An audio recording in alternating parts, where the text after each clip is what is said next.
White Knuckle has two things. It has a climbing mechanic and it has aura farming.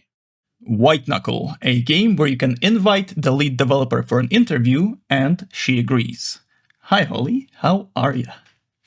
Hey, I am doing just fine. Just fine. It's a beautiful Thursday morning here where I live, and I have been slamming my head against a wall for a certain part of the nest for the last couple days. So could be better, but doing fine overall. That is about what I would expect. Thank you for coming, since I assume the team is very busy with Nest, and looks like it is.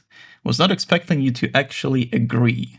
So how bad is the crunch? The crunch is it's not as bad as it could be, though it will get worse.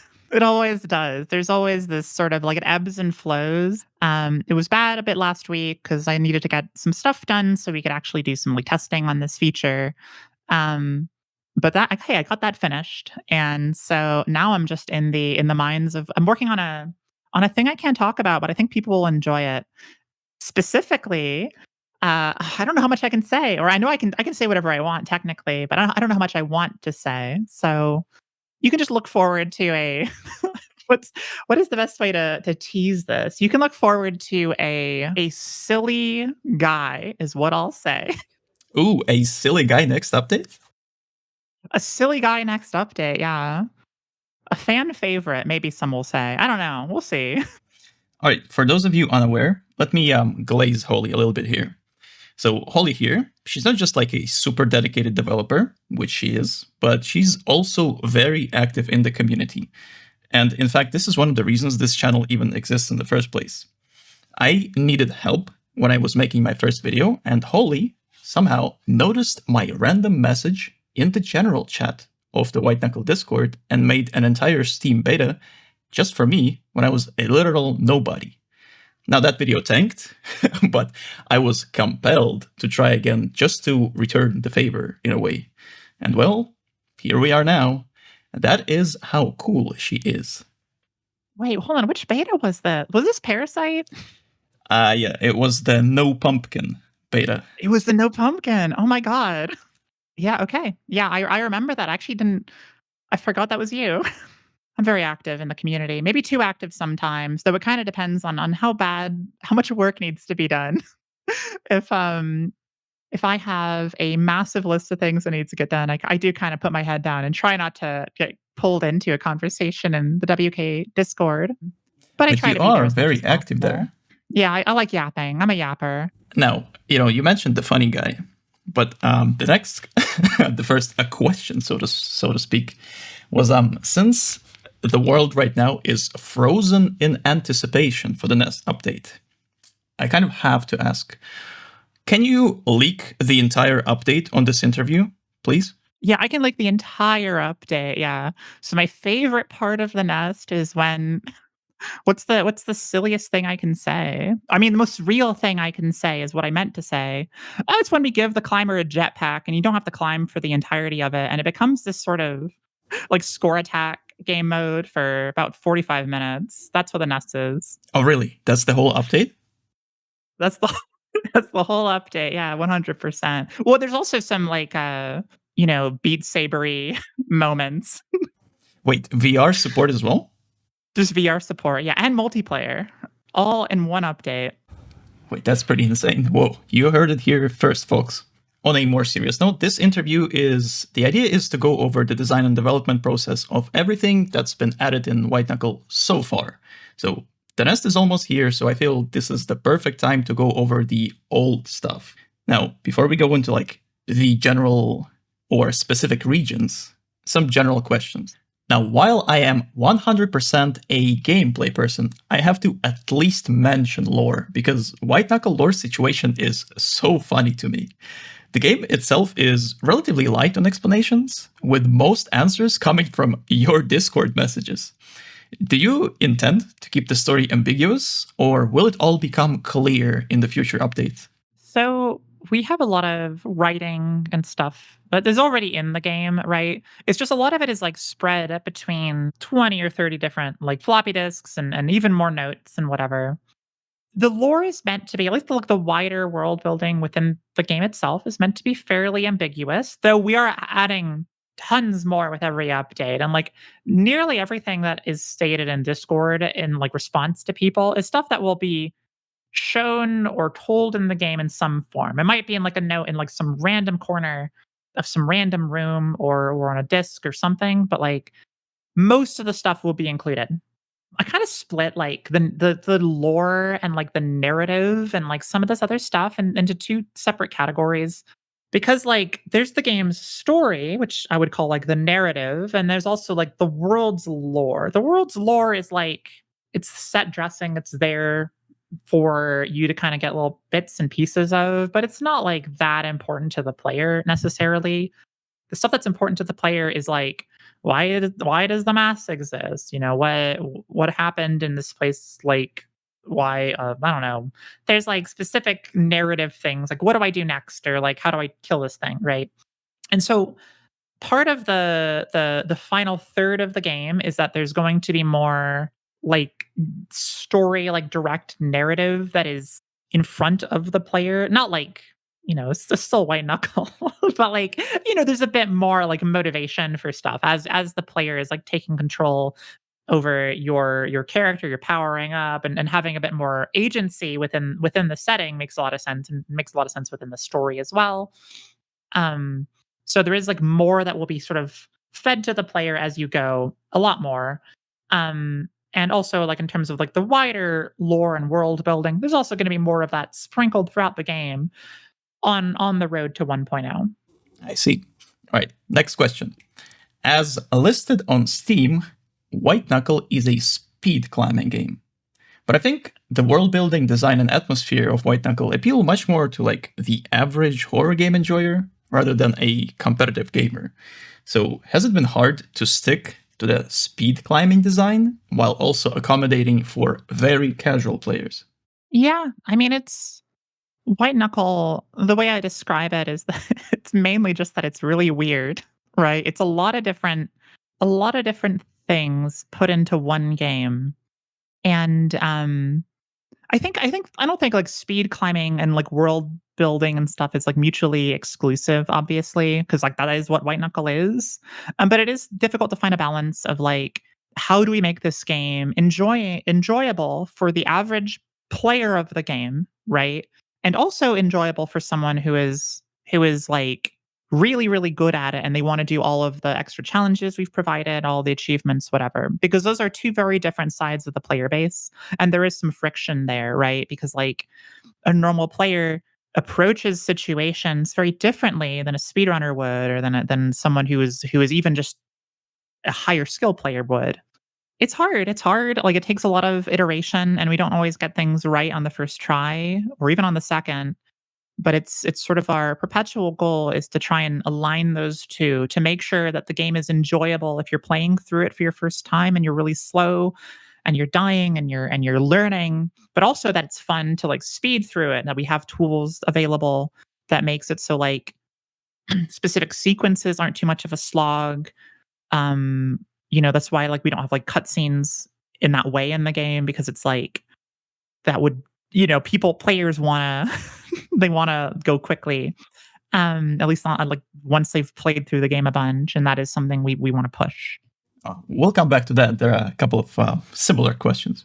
The next one is a lot of game developers I used to know, they all absolutely hated the process of actually balancing their games. And like, I get it. Instead of working on like cool new stuff, you're sitting there and tinkering with the old content because people are not happy with it. Now, do you think balance is important in a single player game like White Knuckle? Like, how big does the imbalance have to be for you to step in and change these things? Yeah, so balance is in my opinion, balance is still important. It's a different kind of, like, tuning than you would have for a multiplayer game because, like, in a multiplayer game, you're balancing so that way there is this sort of perceived fairness that the playing field that everyone is on is even, or at least close to. For a single player game, what you're tuning for is for the game to be fun, for the game to be enjoyable and to not feel like broken or frustrating. And so, like, when I think of like, okay, what are the right way to balance? First things first, if there is something that might be an issue, I think about how does this affect the average player of the game, right? Because there are things that affect specific portions of the player base, either higher skill player level players or lower skill level players or people in the middle. And so you want to make sure that like when you're making a change that it is something that is like valuable to change, because there are things that like I don't know, the goal again is to just make sure that the game is fun, right? And that it is also pushing the player.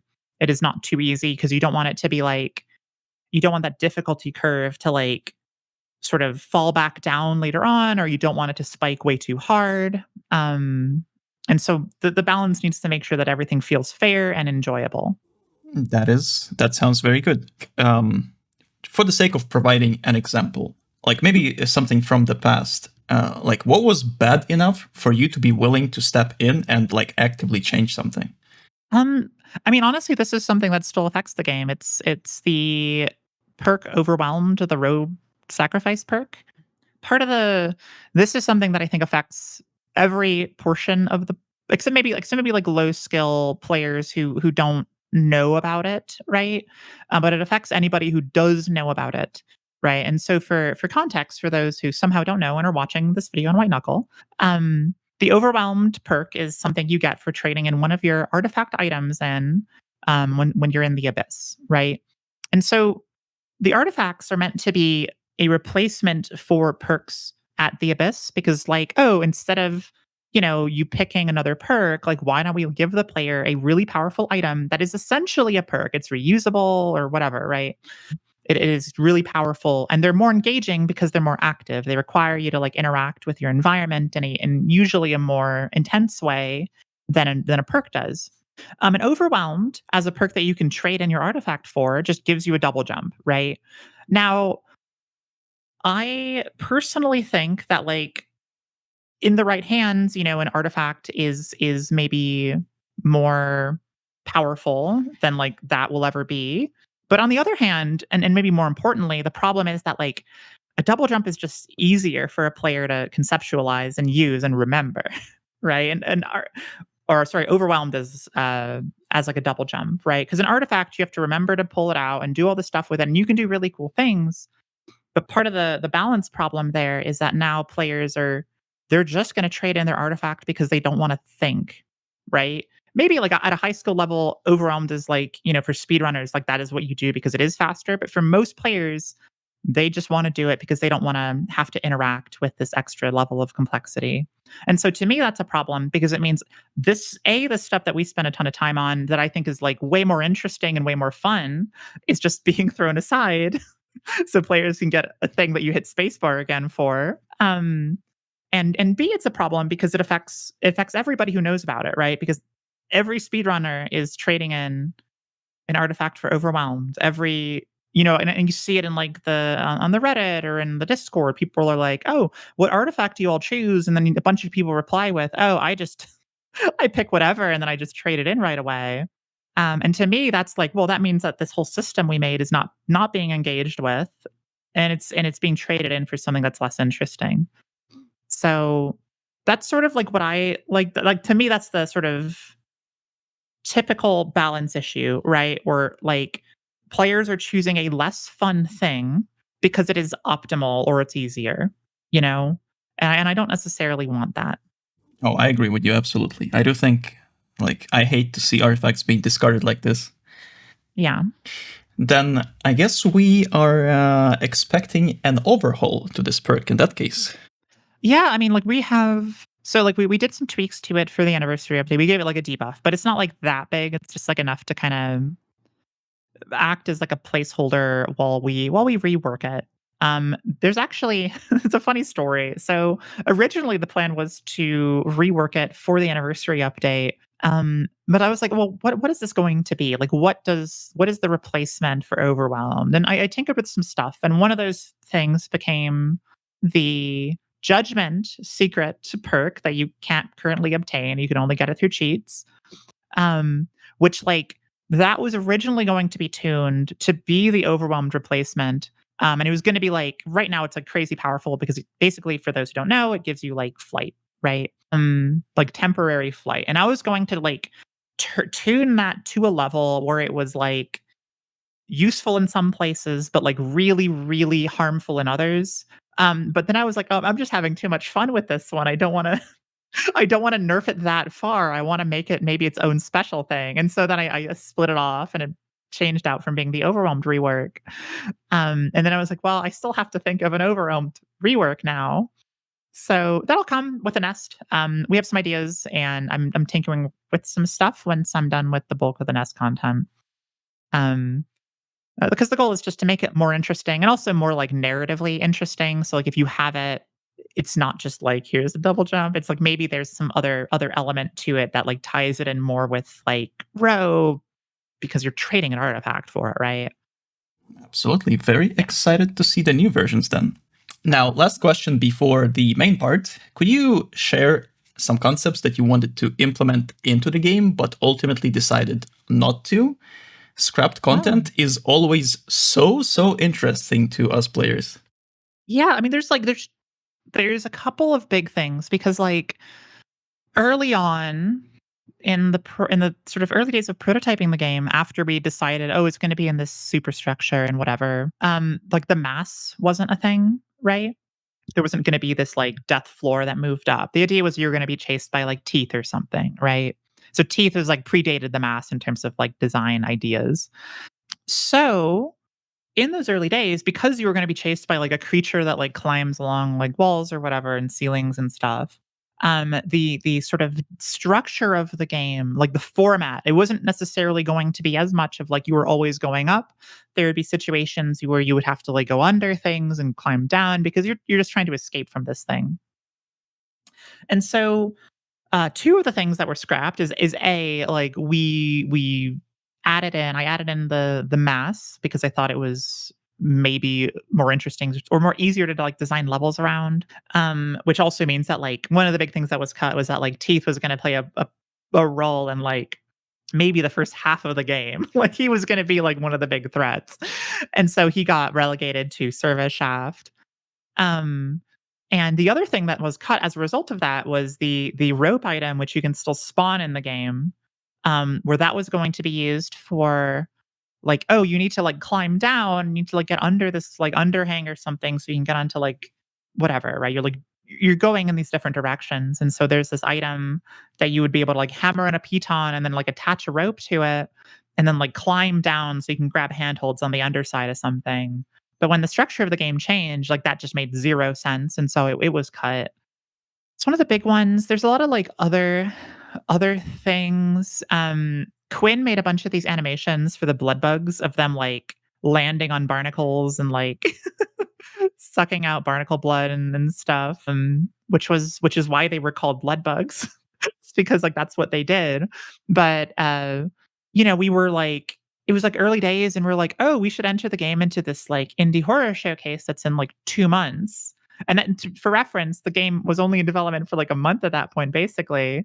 And so with that like accelerated schedule of like, oh, we should get this thing out there because like, why not have a deadline? We know God knows if we're even going to get into this showcase. We might as well try. But when we did get in, we're like, okay, well now we have a timeline, and so some of these silly ideas that we had need to be like cut for the sake of actually getting a demo out for people to play. Yeah, so there's a lot of like other stuff. I have to say, that would have been so cool though. People absolutely adore these like small little touches. And we might come back and do them. Like again, we have all those animations. It's not like they were made. It was just a matter of like when are we going to get the time to do it? So I'm not like opposed to coming back in and adding in some of these things because it's not just blood bugs. There's other stuff that we did extra animation work or extra like prep work for, and then we had to cut for the sake of like this is maybe a bit too much scope creep for what this project is. That like, yeah, maybe we bring it back like in the lead up to 1.0 or an update after, or maybe if we ever do like post launch stuff, right? Um, I don't know. I think it's all cool and like we have the stuff for it. It's a matter of like allocating time and making sure that this is something that we can actually like is not going to take away from like mission critical stuff, or like, oh, we need to get these perks done for the nest, or we need to get whatever done for whatever future region. It's like, what is more important? It's probably going to be the content that actually is like mechanically important to the game versus stuff that is more like stylistically important. Because we also have a ton of stuff that is only in the game because it's pure like aura farming. And so like it's always a balancing act. And we love that. We love that. All right. So to get into the silos, the very first region of the game, it is, in my opinion, the best place to start because this is what you started with, I assume at least. Yeah. Now, I think Silos is the most condensed, distilled climbing experience in the whole game, thanks to just how tightly designed it is. So the question is, how hard was it to design an area like that, and how well did people like it during the first demo release? Yeah, I mean, it was hard. One of the funny things about White Knuckle is it is where I had to learn how to do level design. It's just something I never had to like engage with, and I tried to avoid, frankly, for like a lot of the previous games I've done. And like the stuff whenever I worked in like in industry stuff, I was doing like mostly like environmental art or games programming, graphics programming, that kind of stuff.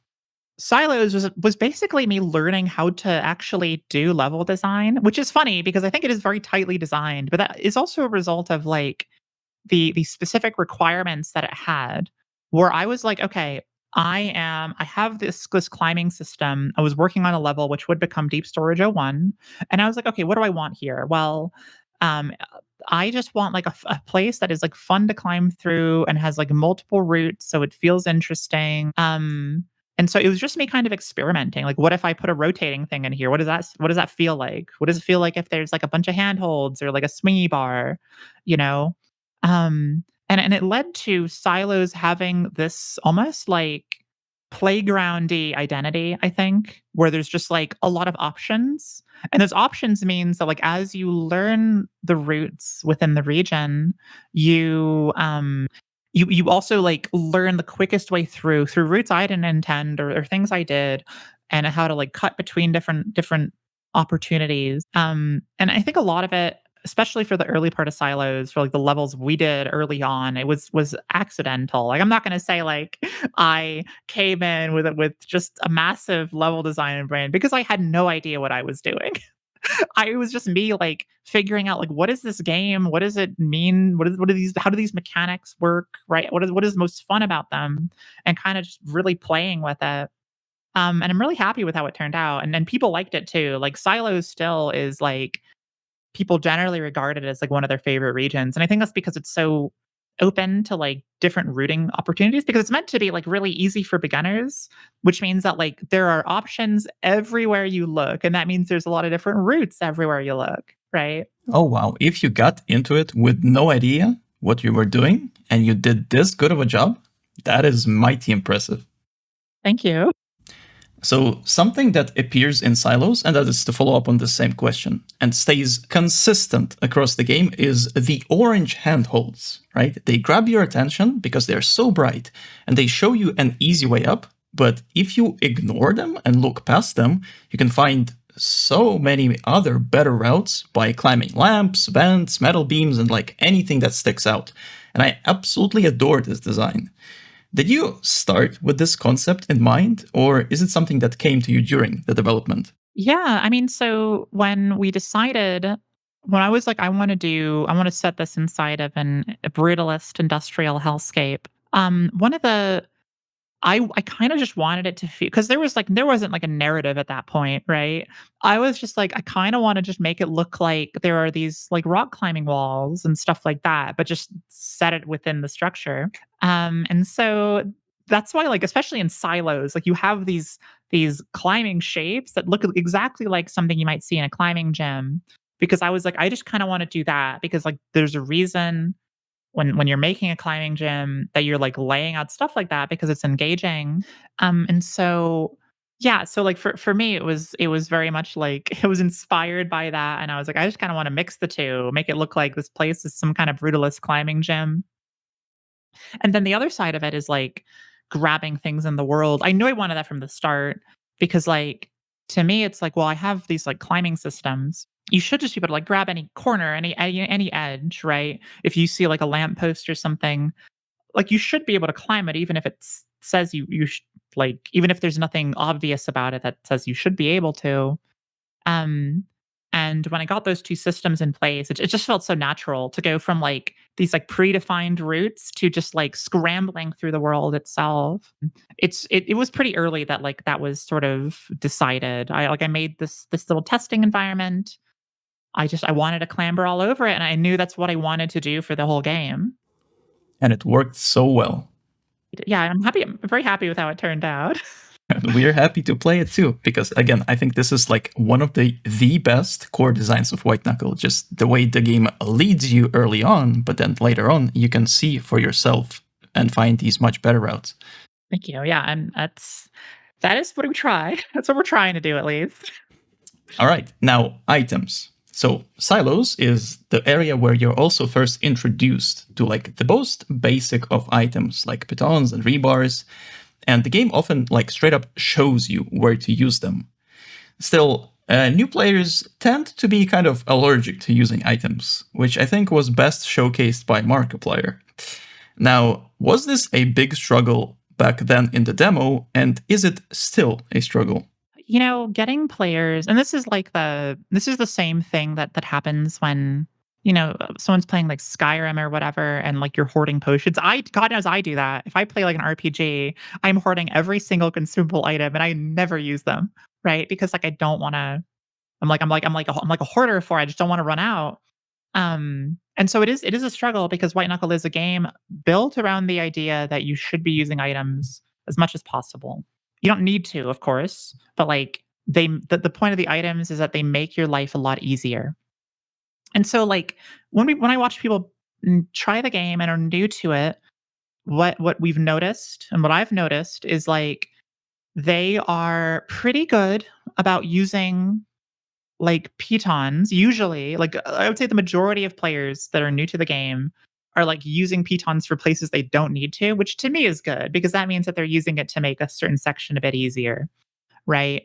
And they use rebar and stuff, and then everything else, like if they pick up like an injector, they're like they hoard that thing, you know. If they pick up a bug, they don't know what to do with it. They're going to hold on to it until they figure out what to do with it. And so one of the things that you know, there's a part of this which is like there are still going to be people who refuse to use items as much as possible. And despite us like reinforcing item usage in a lot of places, like we may never convince to not hoard items. I think it's just like an aspect of games and human psychology. But there are players that like at least use the lower level stuff, and then for the better items, like if someone grabs an injector or they grab a bottle of pills, right? There's a reason that like when you use it, you get a little pop up that says like, you know, 1 out of 2 injected, like for the vendor unlock or whatever. Because like a big part of the game is also learning how to use specific things and like figuring out what they do and reinforcing like, hey, if you find another one of these, you should just use it, right? Because then you'll unlock this thing. And it's a bit of a mixed success because again, players like the hoard items, but I think by the time you are like when you're in like I2 is like the skill check for the underworks, right? Whereas like most players, like if you're in this area, you should be using items, right? And a lot of players get there and they're not item users, but they're gonna die in I2 and then they're gonna have to get back there and they're gonna be like, okay, that part's really, really hard. What can I do to make this easier? And so they set up rebar to like make a specific section faster. And that's kind of where we're like reinforcing like, hey, if you have an item, just use it for a place that's hard. Maybe save it for like a spot you know is coming up, but like, you know, use what you got. It'll make these sections a lot more palatable. And I think that's more successful is having those kind of skill checks intermittently to make sure players are engaging with like specific mechanics. Oh yeah, I agree. Though I think some part of it is also people are just in general kind of terrified when they play your game. So when they don't know Yeah, no, what for sure. when they don't know what a new item does, they tend to just like not even consider using it out of fear that it's going to do something that's going to make them die. Yeah, no, and it's certainly a challenge. Like the fact that we made a game that incorporates sort of two levels of stress, right? Both the stress of just like climbing is inherently a bit scary. And then also the stress of like you're on a time crunch and there's like scary monsters does make it a bit more challenging. And I hope at least by the time players get to like Abyss, they're used to using like items when they can. That's the goal at least. Oh god, why did you make this game so scary? I don't know. I don't know. It's I think I just like scare like here's the thing. Here's the funny thing is I actually am a bit of a wuss. I don't like playing horror games because I get really scared really easily. But I like making horror games. A lot of the stuff I've done on like a personal level have been horror or horror adjacent games. And I don't know why. It's something appeals to me about being the like the dungeon master, the game master in like a TTRPG sense of something spooky. Ah, you want to inflict that upon others, huh? Exactly, exactly. All right, let's move on to the enemies, because Silos is also designed in the way that it very, very carefully introduces you to enemies, and specifically blood bugs. Now, these fellas have quite a reputation for ending runs and especially making people rage. So I wonder, was that also the intention? And how well did players react to them during the demo release? I mean, people hate blood bugs, and fairly so, fairly so. It's like they're kind of designed to be obnoxious and hittable, right? It's like there's a reason people don't like flies or like mosquitoes. Like those, they're inherently annoying creatures in the real world, and adding that to the game just to kind of like make the player like a bit aggravated when they're around is certainly intentional, right? Because the goal there is to like we want players to look ahead and see where they are because they should like recognize the sound after they've experienced them once or twice. And a part of the reason we want to push people to like be aware when they're around and be annoyed even when they're around is because like if someone's aware of them, they become much less of a hazard, right? Blood bugs are most dangerous when like you're not paying attention and they just come up and hit you, you know. But when you're aware, you are able to kind of like see them and make a plan for how you're going to deal with them. And so, yeah, I mean, players like I love blood bugs for as like a game designer, and I love their position in the game, and I love how the community how there is this like rage that people feel at them because they are the perfect like rage bait enemy, you know, um, for White Knuckle at least. Rage bait successful. You certainly did succeed with those. So another enemy introduced in Silos is the mass that follows you halfway across the game. It's a fairly simple enemy that keeps you on the move, but it's also the main talking point of many not so positive reviews of the game. Was it hard to find a good balance between the mass encouraging the players to keep moving, but also not feeling too oppressive and maybe even unfair? Yeah, it's the mass is like it's sort of the it's the core I think of what makes White Knuckle in the sense of like it is the motivation, you know. It took a lot of tuning because like initially like we knew we wanted a creature that chased the player that like acted as like a tension builder, and the reason we wanted that is like we were like, oh, we're making this game. It's gonna maybe be like a roguelike thing, and maybe it's endless. We didn't know at the time, but we're looking at sort of the environment for other climbing games, and like all of them, or a very few of them, have like a kind of external motivation, right? They're all entirely internal, right? If you're playing Cairn, you want to get to the top of the mountain because you want to see the top of the mountain, right? If you're playing Getting Over It, Bennett Foddy's Getting Over It, um, there's nothing like pushing you to go further other than the fact that you want to get higher and you want to maybe hear some more Bennett Foddy voice lines where he talks to you about like life and stuff. And so like one of the things that we were thinking of for White Knuckle actually came from this amazing, maybe one of like my favorite games of all time, this game called Devil Daggers, which is a game about you are in this like arena, and it's basically like a how long can you survive and how long can you keep going to like killing all of these weird demon skulls and whatever. And like the motivation is that like they will just keep coming. So if you want to survive, you have to like actively like take them out and stuff. And so the game started from this premise of like you're being chased, and it was going to be purely about like how long can you survive, and then it changed to like height or whatever. But having that external motivation, I think really set White Knuckle apart from a lot of its peers. And it also it gave us a lot of like play to like design around, right? Like, oh, if the player is like forced to go forwards here, we can really like tune that tension curve. We can do a lot of other stuff. And yeah, so like I don't know, it was just sort of it was from the start. And certainly it is something that some players like don't necessarily vibe with, and that's totally fine. There's a reason that like the demo for the game is this like it's like the first 2 subregions and Interlude 2. It's a crazy amount of content. Or the first 2 regions and Interlude 2. It's just like huge amount of content. Like people have put like 60 hours in just the demo. And the reason we made it so big is because we knew that like this specific mechanic, this specific pressure would not be for everybody. But it was also core to like the pacing and the tone of the game. And so we wanted to give people an opportunity to see if they liked it. And if they didn't, hey, that's okay. You know, there's a lot of other games out there. White Knuckle might not be for you. And we want to make it palatable. We want to make it enjoyable. And I think a part of our identity is having this motivation, this force.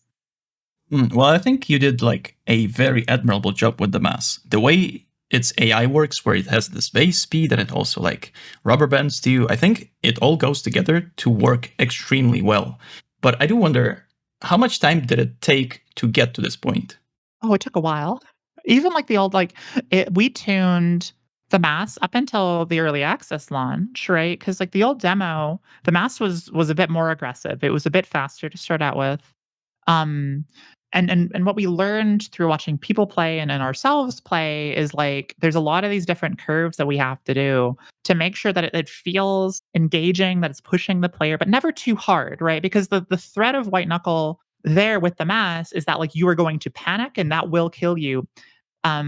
But it's not necessarily the mass itself, right? It's that you are freaking out and you're like not sure what to do, and you make a poor decision in that moment, right? The mass encourages you to be calm, or it encourages you to sorry, I got that backwards. It encourages you not to be calm, but the best reaction to it is to be calm, which feels very like a good horror gamey kind of trope to me. Um, but it took a lot of tuning. Like we added from the original demo to early access, we gave a bit of extra leeway for the first 150 meters, I want to say, of deep storage, where in that period the mass rises like at half the speed it would otherwise, and then like it slowly ramps up for that period. So that way players who are like new can still learn to climb and get a little bit further before like it becomes a more active threat.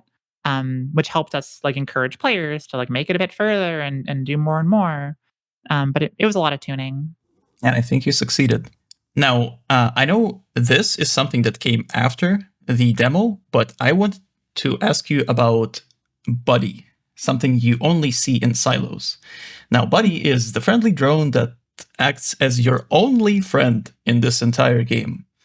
And I think finding it is such a great moment in this game, but unfortunately you cannot take it with you past silos. Was it always meant to be just this funny little secret, or did you consider actually giving the player a permanent companion to ease the pain? Yeah, so Buddy was added with I want to say the challenge update, because the challenge update is when we added random events to the game, and that was last summer, like June or July or something. And yeah, Buddy is both meant to just be this random little fun secret. I also have other stuff I want to do with Buddy, right? Because I think he's kind of funny, and I don't know. I think my goal is, and I'm saying this with the caveat that I don't know if this is specifically what's going to happen, right? Because it's kind of a crazy goal, but my goal is is to have a way to bring Buddy through the entire like 1.0 campaign. Oh god, that would be so Um cool. and like have something, I don't know, like some funny little things that you can encounter along the way if you do that. I don't think he's ever going to leave the domain of like being a secret. Maybe something you can get a bit less RNGE if that does end up being the case. Because if we did that, there'd probably be like an achievement tied to it, which means like if we tie an achievement to something, I don't want it to be like as rare as Buddy is, right? It has to be something you encounter, roughly every other run at most, right? Um, and so like if we did that, there would have to be some way of like not having the RNG check for him. But yeah, I do want to do more with Buddy. I don't know if we will. Again, it's all like he's meant to be just be this silly little secret, and so like whatever we do is sort of extra on top of that. Um, but I do like I do like the silly guy. I see. And I am excited for whatever may come.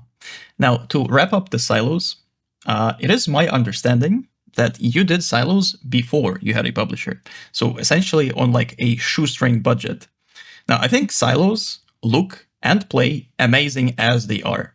But if you could go back with the experience and budget you have now, would you change anything? I think like gameplay wise, probably not. I like the feel of silos, and I like this like how it's laid out, how open it is for player like expression. So like from a gameplay perspective, no. From a visual perspective, there are a lot of places that like, especially like in deep storage, where there's a lot of deep storage rooms that I like we did early on, and it's like the specific tools we had, the specific skills that I had, and also like the direction visually that I wanted the game to go in was like less defined back then. And so I don't know, something I'd like to do, or maybe, in an alt timeline would have done if we had more funding would be to spend some more time visually on like deep storage or certain parts of air exchange. Um that being said, like I'm pretty happy overall with how it looks. I think I would just need some like extra flair, extra grunge or something, right? A lot of the stuff that we've done since then has more like I've done a lot of texture work since Silos, and a lot of it has more detail or more like it's more visually interesting from like a distance, right? But a lot of like the concrete walls of Silos are just like basically a solid block of gray. And I would love to get some like a bit more color variation in there, or a bit like shade variation, not color necessarily. So I don't know. Maybe we'll come back to it and do some slight upgrades. That's probably something on the road to 1.0 would be like do a small visual overhaul to just some of the earlier content, things like silos and parts of Pipeworks, even like bits of Forlorn Gateway, just to make sure that they are at a similar level of quality or raised a bit higher to the detail that we're doing for everything that we've done since then, right? Because like Silos and Pipeworks were done before a publisher. And it's like stuff I'm doing for the Nest in terms of like the amount of detail in sections is a lot higher than just by virtue of like I have the time to do it, and also I have the ability and the sort of technical skill to do it now, which I maybe wasn't as confident in back then. I actually agree fully with you. I think the color might be the best change you can make, just because whenever I see somebody stream the game, and God forbid they're streaming at like low-ish quality, oh, the grays, they get crushed. Oh, they get crushed, yeah. And it's kind of it's a little funny, where because like part of the goal of Silos is that it's meant to just be this like gray, bleak, oppressive space. That way when you leave it, it feels more of like a radical change and more of a radical development because like, oh, suddenly you're in Pipeworks and there's like greens and browns, right? Which is like in any other game, that would be like nothing. But in the context of like a new player, that feels like so much more visually. And so like I wouldn't want to move beyond that. But I think making it at least more visually interesting within the palette it has would do a lot. Okay, moving on to Pipeworks. Now, whereas Silos feels like a pure gameplay region with quite a neutral aesthetic, the next area, Pipeworks, has a much stronger and more defined identity. But I do wonder, why did you go with the sewer idea specifically, considering the negative reputation sewer levels tend to have in games? Honestly, despite the negative reputation sewer levels have, I I love a sewer love a sewer level in games.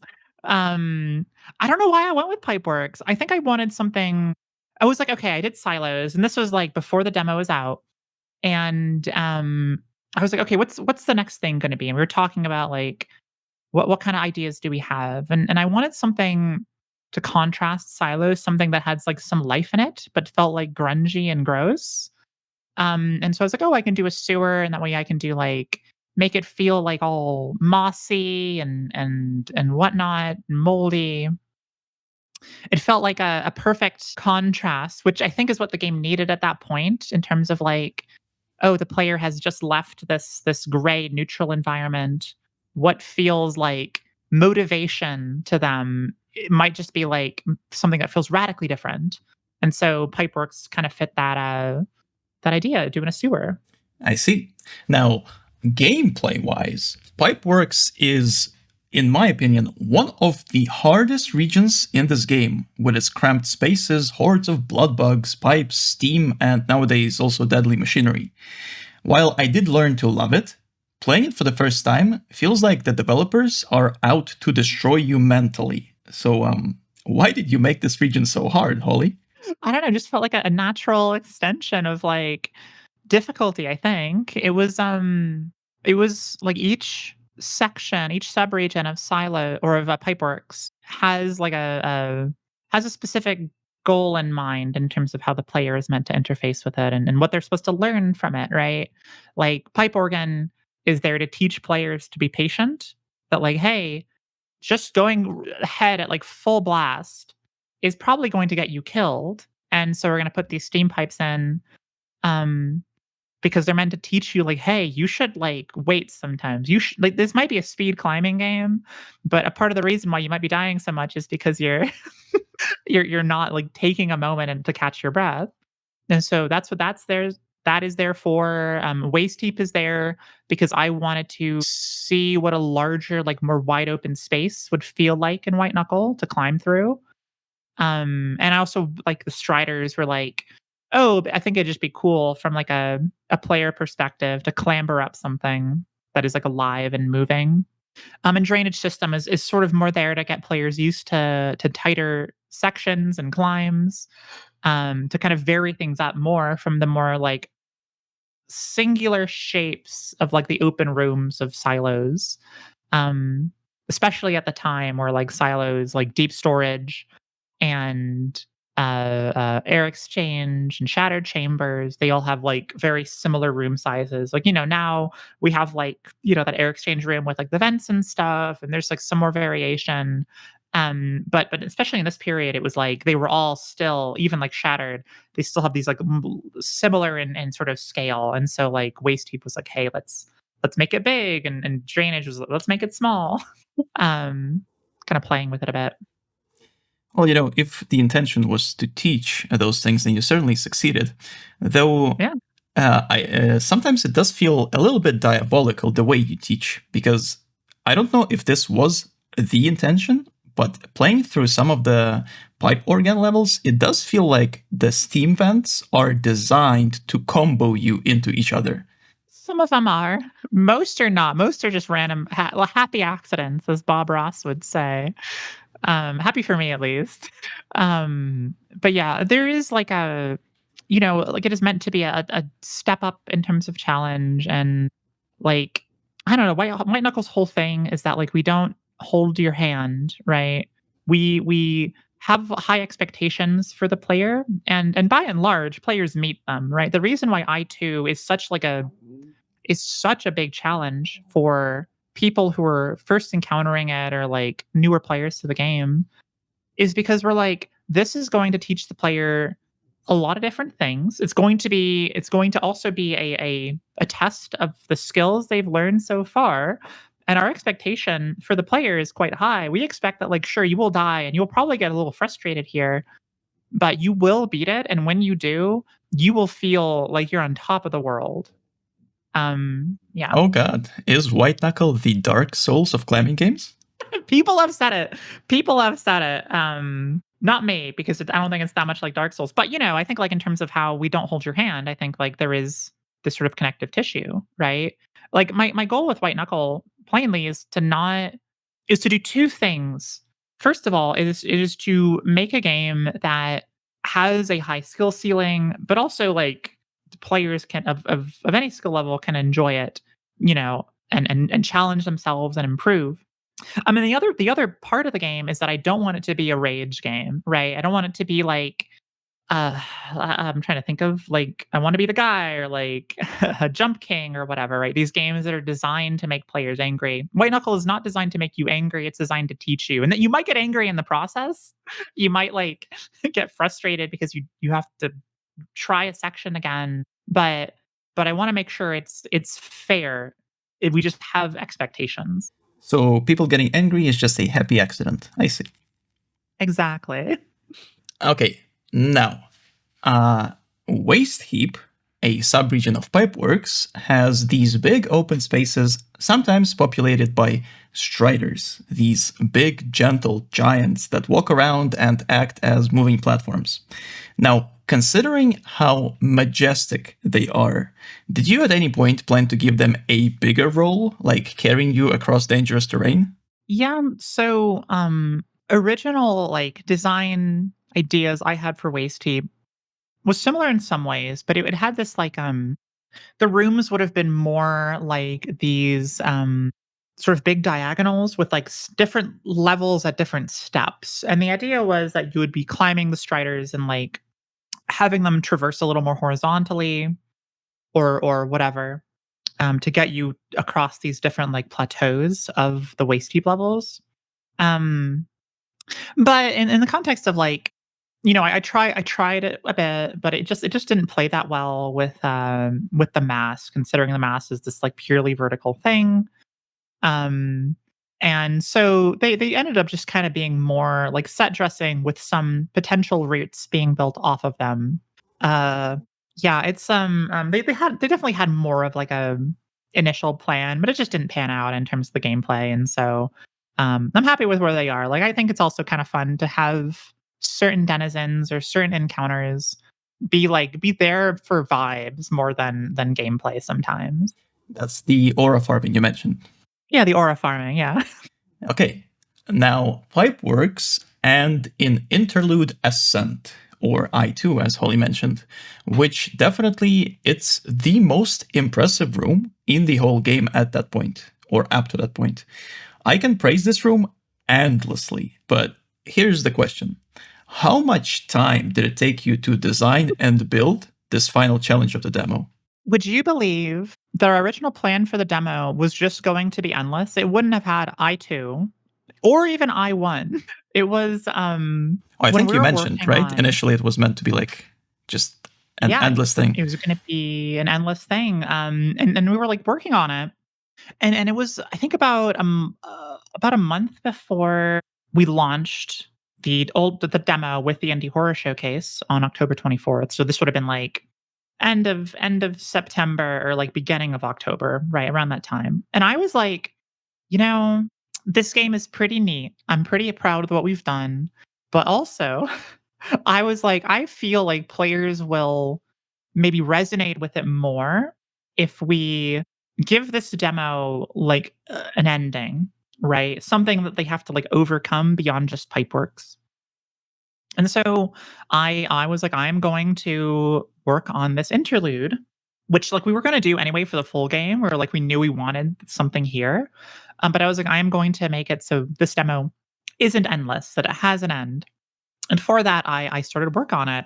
It was I think I spent a week on I2 on Interlude Ascent. It was like I was like, okay, what do I want to do here? I knew I wanted an elevator because there's this running gag in every portion of the game where there is like an elevator or some sort of like transport system that would help you, and then it breaks every time. And so like I knew we wanted that. Because we did like I1 at that point. We're like, okay, let's do something fancier for I1 so it feels like you have a little break you can take. And so we did the elevator sequence for that, and I was like, okay, I2 needs to feature an elevator. Every interlude needs to feature an elevator or an equivalent. And so I started working on it, and I was like, okay, what do I want here? I want it to be like, you gotta stop and fix it, and so it can keep going up. I went through some design iterations, but I think all in all, it was like about a week of design before it was in a place that I was like, okay, this is probably good enough to use in the demo. I see. And to follow up on that, so you said the elevator was always meant to be there. But I do wonder, uh, did you consider some other challenges for I2, or was it always, as we know it right now, with the buttons puzzle? Or was there something else you considered aside from the buttons puzzle? I mean, I'm sure, like, I knew there's always going to be an you ride the elevator, you solve a puzzle, the elevator goes up some more, you solve the puzzle again. The form of the elevator and like it being this like thing on a tether, that changed a lot, but the specifics of like was it going to be a button puzzle or something? It was probably going to be a button puzzle, just considering like we didn't have a huge amount of time, and I was like, okay, it needs to be really readable from a distance, so players like have a rough idea of where they need to go. Um, and I think the button puzzle was solidified fairly early, right? Because it also gives some like opportunities. The way it's laid out means that you can like throw rebar to make the route easier, or you could throw rebar to hit the buttons, which is something that like was designed in from the start. I just wanted it to be like a little secret that players can discover for themselves. And it's really cool. That moment when you figure out that you can actually do that, that is so Yeah. awesome. It's one of my favorite parts of it. And like the same thing with the second part where it's like the first part teaches you like, hey, or it doesn't teach you, but like the way you skip it is if you learn you can hit the buttons with the rebar. And the way you skip the second part is if you learn you can boost yourself with the rebar, right? But you can't hit the button. So both were like very intentionally designed. Like I made sure that distance was boostable for the control room jump. Yeah. Okay, so now the technically final thing in the demo was the Forlorn Gateway, which I guess in the demo was just for aura farming, and in the Yeah. Habitation update it became an actual thing you can traverse. So this area right after Ascent, I want to say it is as visually impressive as the interlude before it, but probably even more so. I think it's still like one of the best looking areas Yeah. in the whole game. Were you inspired by something when making it? Yeah, I mean, there's a number of things. Like obviously the spikes in it are inspired by the like nuclear long-term storage. I forget what it's called. There's like a name for it, but basically there's this plan where it's like, hey, if we have like a lot of nuclear waste, how do we, you know, how do we like keep it? Because this stuff is going to be radioactive for like generations and generations. So like, how do you make sure people don't approach it? And so there are these like ideas that were drafted, and one of which is that like you put a bunch of these scary looking spikes above it, above where you buried it, so people think it's like some cursed ground or something. And so that part was inspired by that. The other thing that we wanted to do, because it's like, the demo is there to, that original demo launch was there to also sell the game, right? To make people not just enjoy it, but also maybe excited for like whatever the hell we were going to do with it next. Like, where else is the game going to go? And so I wanted it to feel like as you rose up into the space, you get a sense like, oh my God, I was in like the basement of this massive thing that I have to climb next, right? And you get like players, especially in that old demo, they were like, "Oh shoot, is there like another section to this game?"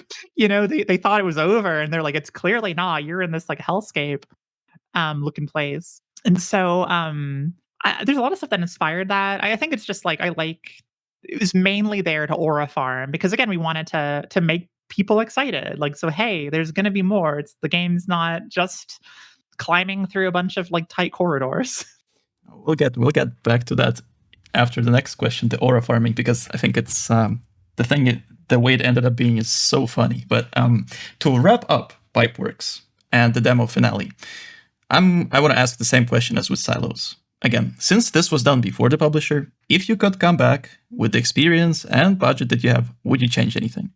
As I said, like there's some visual improvements I would make, mainly to silos. I think Pipeworks is in a pretty good spot. And we like overhauled a lot of Pipeworks, or I'd overhauled a lot of Pipeworks in the lead up to early access, right? Put like more foliage in and whatnot. There's maybe a couple places I would still like go in and make jazz up a little bit. But in terms of gameplay, I'm really happy with how the Underworks feels. Like, I love just running it in endless, right? Um, I think it's fun. But yeah, I don't know if there's anything, like, specific I can think of. I think I'm proud of where it ended up overall. I guess in a way you did overhaul the i2 with the new variants. Yeah, it's true. That's true. Um, and like, I too, the original Interlude ASCENT was always this like it was very like impressive compared to the rest of the Underworks just because it's like so big, right? And like I overhauled it with early access a bit because like the original version had a little less color, a little less like a little less flair in some areas. And then yeah, the new alternates are there to keep it interesting and to make it feel visually varied as you play through. Especially I-202, which is the Pipeworks one. That one I'm very happy with how it looks and how it plays. Oh god, that one is just my absolute favorite. Such a great room. Thank you. That one is a lot of fun to do. Alright, so now we get to the early access release, which came with the habitation region and also many other changes. But before we talk about habitation, I do want to go back to Forlorn Gateway and the aura farming. It has always felt so funny to me that behind those tremendous, giant, scary gates is this small shutter door that leads you to the next area. Was it always meant to be this way? Yeah. Yeah. It's so I mean so like habitation went through so many design revisions. Like there was a period where when we were like conceptualizing and like starting like work on it even where you are not going to enter through those doors at all. You are going to like climb up on the outside and like break your way in and like appear somewhere. Um but we decided to change it just with like how because we were like, oh, we want to introduce the flashlight because we need to teach it and like there's a lot of other stuff we needed to do, so we kinda, like, it was always under flux anyways, so we kinda made it so Service Shaft was next. But with regards to the funny door, yeah, it's a definitely a homage to there's one sequence in Portal 2 where there's this, like, just a stupid, massive, like, vault door, like, the size of a building, and it, like, spins, and then it opens, and there's, like, a tiny little human-sized door on the other side. That thing, it makes me laugh every time I play through that game. And I was like, we can't go that extreme because like White Knuckle is, in my opinion, it's a horror game. It also has a lot of like dark comedy elements, to me at least. Like I put them in. I was like, I can't go that extreme because it's not as much of a comedy as like Portal is. But I was like, I do want to just reference this really silly giant door because it's one of my favorite gags in like any game. And it works. It certainly works. Because, oh god, that is such a shift. Now, I wanted to cut this question, but since you mentioned the flashlight, might as well. Why the crank flashlight? Because it's engaging. It's something for you to have to do with your hands, right? It's like, we could have just added a flashlight that just like worked or something. But it's like, well, the fun part of a crank flashlight, which we knew we wanted pretty early, is that like it gives you something that you need to do that will make your climbing harder, right? Because now when you have the crank flashlight, it's like, oh my god, my light's going out. I need to like open up my bag. I need to pull this thing out while I'm holding on with my other hand. I need to crank it. It's like an extra level of difficulty, an extra level of challenge. And it's also just like really enjoyable. Like we didn't necessarily plan for it, but like people use it as like a stress toy, right? Or they're in like in a situation and people squeeze it. And it was perfect. It ended up that way. But yeah, it's there to up the challenge of climbing a bit, right? Because it's like in habitation, we don't have the mass anymore. We have like teeth, the event thing or whatever. But it's like what ways can we kind of play with the mechanics that we have? The fact that you could always have two hands, one can have an item or both can have an item. Flashlight seemed like a good excuse to do that. I agree. I do think it's a cool mechanic. I certainly would not want it any other way. With early access also came perks, which are now a core part of White Knuckle that gives the game so much replayability. But while I see them as a net positive, I've also heard that some people felt like the game became too easy with those. So, what was the initial reception? I think the initial reception was very positive. Like, of course, some people preferred perkless play, and some people still do, right? But to us, it was always like, well, I think in the context of the old demo, perks you don't need perks for it to be engaging or for it to be interesting or for it to be fun because it's not like super long. Um, but especially as like, oh, we got funding for this whole game. Like, well, let's dust off that idea we had for the full length like campaign. What does that look like? It's like, well, we need to make sure that the game is engaging all the way through, right? Which means we need to give the player some positive reinforcement whenever they get to a new area that we're like, hey, we know like you've made it this far. You know, you might only have a life or two. Here's a reason why like things are going to get a little easier for you in certain ways because while we make the rest of the game a little harder. And so perks were always that external motivation for the player to be like, hey, here's a little bonus for you. And they also are just a lot of fun, right? People like getting upgrades in games, you know. It's just I don't know. It makes a lot of sense. And certainly some people, you know, don't like them or don't play with them. There's a reason we have Iron Knuckle, which doesn't have saves or perks. But I think overall, like very much a net positive. I agree, perks are amazing.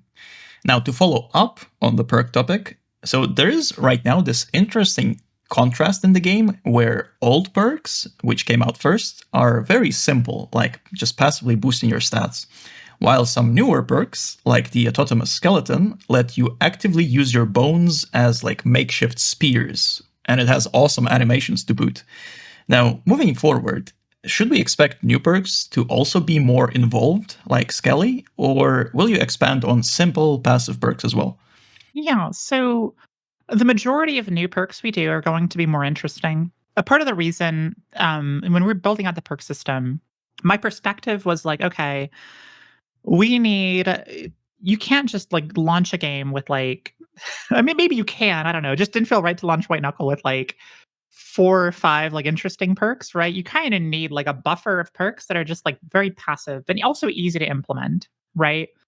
And then once we got those out of the way, it just made sense like, okay, well now that we've done all the like lowest hanging fruit, well now we can spend a lot of our other development time doing the more interesting stuff, doing the stuff that's a bit more involved because it takes more time, but also it in the context of how you unlock perks, like you unlock more perks the further you get into the game. So like they get added to the pool, I should say.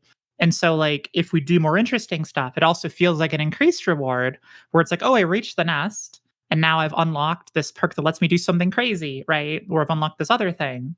And that feels pretty good too. So yeah, the in the future, like I'm sure there will be some mostly passive perks, but I think the majority that we put together, at least my hope is that they're more interesting. There's stuff like autotomous or you know the conditioned polyphagia or some of the stuff that like changes the game or gives you something really unique. All right, I'm not sure if this is gonna even make it into the final video because this is just like a separate question I want to ask. Or maybe more of a request, actually. Please make those more involved active perks overpowered. It is so sad to see like the best perks in this game being like, stasis for campaign and then like P motive for endless. Yeah. Yeah, it's there will certainly be more involved perks that are like powerful, which again is like why when I was working on the overwhelmed rework and ended up being judgment, I was like, I don't want to nerf this into the ground. I want it to be like cool and good, but it can't be the overwhelmed replacement. So that's the goal. That's the goal. It's an interesting challenge to like perk balance is so hard. Like, oh my god, I'm blanking so hard. Metabolic stasis is it's a perk that is like exceptionally powerful in the hands of a speedrunner. But for the most of the player base, for a normal player, it's like mid to below mid, right?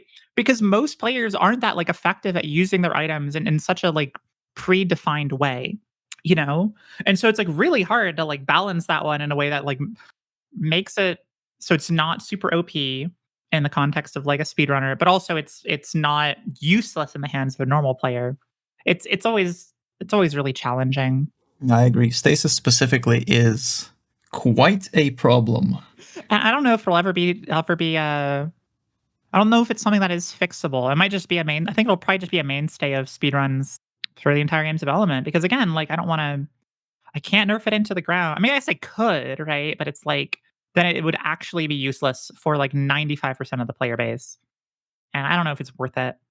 Yeah, I don't know. Yeah, since it doesn't mess with the casual players, it might as well stay this way. All right, so in Habitation, the mass that previously followed your every step suddenly disappears, and now you are free to progress at your own pace. This is a massive change of tempo that feels like a completely different game in comparison to Silos. Why did you choose to make this shift, and what was the reception to it? We knew we wanted to do this really early on. I guess a part of my personal desire, I can't speak for all the other devs, but we've had this discussion many times, is that I want the game to surprise the player, right? I want it to be like, because it's a roguelike, but it's also a weird game in the sense that like most roguelikes do not have the same level of like a level design or like progression. Like our game is somewhere between Half-Life and I don't know, like Risk of Rain, right? Which are two diametrically opposed games. And so, part of my goal of like making the game interesting, part of our collective goal is to make sure that like each area feels distinct, that they have unique gimmicks, that they feel like when you're replaying the game, especially that it feels like you're progressing through all these different areas that have unique sort of mental requirements on the player. Um, and so it was like, okay, well, we want to lock the mass away because we do want to see what it feels like to let the player climb, but have a bit more time on their hands, right? Make them feel a bit stressed in other ways. We wanted to experiment with that. We wanted it to feel different. It was a massive risk, which like it's one that I think completely paid off. Like people, like if you love or hate Habitation, I think it is incredibly important for the tone of the game, and it's incredibly I think it is a big reason for why the game has resonated with people is because we are willing to do something crazy like that or like with Abyss, which we'll get to later. Um and people sometimes, when we launched with it, there were people who were like, I just wanted more like Silos or Pipeworks. And like we could have done that. We could have just done Silos 2.0, which goes into Pipeworks 2.0, and then like it's just more and more climbing regions. And that would have been fine. That would have been a completely fine version of White Knuckle. But we wanted to like, I don't know, we wanted to take the risk, and knowing it might not pay off, knowing that people might not like it. And I think it worked out. I think it worked out in the end. I'm really happy with the pacing of the game overall, right? This like you get to a new area and you don't know what to expect, and we throw something new at you. And I think that gives it a kind of staying power. It gives it a kind of interest that maybe it would have lacked if it was just climbing. I don't know. I agree. These kinds of shifts, they do keep the game interesting. Now, the first thing you encounter in Habitation is Service Shaft, the home of the Teeth monster. Now, because Teeth and Face were present in the first official trailer, way before Habitation or Abyss were in White Knuckle, it makes me kind of wonder, how far ahead did you actually play the game back then? Yeah, I mean, so we knew what we wanted. We had plans for bits of Habitation, not the whole thing. Like I knew we wanted Teeth and Hab. We wanted Teeth like in maybe in the whole game early on. That changed like before the demo launch, right? When we were like when the mask came in, Teeth's role got reduced. But we knew we wanted him to be in Hab because Hab was going to be like the horror section of the game. It was going to be like the heart of all of the horror that we have, because like we have to do it early enough where the player is not too overpowered, and we have to do it a little like can't be at the start of the game because you don't want to just throw that right off the bat, right? But yeah, like we had this stuff planned and we had the face planned. Like we show them in the trailer because we knew we wanted to do them. We just like we didn't know how big the game was going to be. We didn't know how many players were going to play it, and we were like, we need to sell the game, right? Because it's not just the demo that we're showing. We want to sell people on our like vision. And so we're like, we know we want to do these things. Let's show them in the original trailer, even if like we don't really have gameplay spaces for them yet. We know we want to do them, and we just have to cross our fingers and hope that it works out. And And it if it doesn't did. work out, then it worked out, thank God. If it didn't work out, we would have like they would have still been in the game because we did show them, of course, but the exact circumstances and scope of the game would have been smaller. Yeah. Okay. another question about Teeth then. So, as you've already mentioned, I think 2 times before, Teeth was meant to have a much bigger role early in the game. But in the final game, as we can see, he was banished to the service shaft. Now, did he not work as a major threat? It was sort of twofold, right?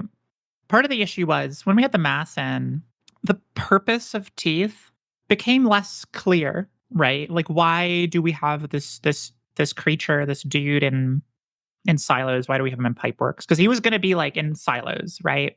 And so like the mass kind of replaced that purpose a bit. And we're like, oh, maybe we can have him like you can see like hints of him up ahead. Like you'll see him like jumping from like one pipe to another when you're in silos. Like he's ahead of you until you finally encounter him in full. Um, but we are a very small team. And we didn't have that done. Like we had Teeth modeled and some animations made before the original demo was even made. We just didn't have time to like get him in. And then we were like, okay, maybe we'll do it for Habitation. But Habitation was like, oh my God, we have so many systems we have to do. I'm rewriting a ton of the code base because like we have to move it beyond this initial like prototype code base that I had made. We had to get like perks in, we had to get the save system in, whole new region. We have to get it ready for like early access, which is like a whole other layer of polish, new tutorial, all of this stuff. So Teeth was like, we didn't have time to have him in earlier. And also like mechanically having a creature that climbs around on walls and like jumps around and does a bunch of stuff is very complicated.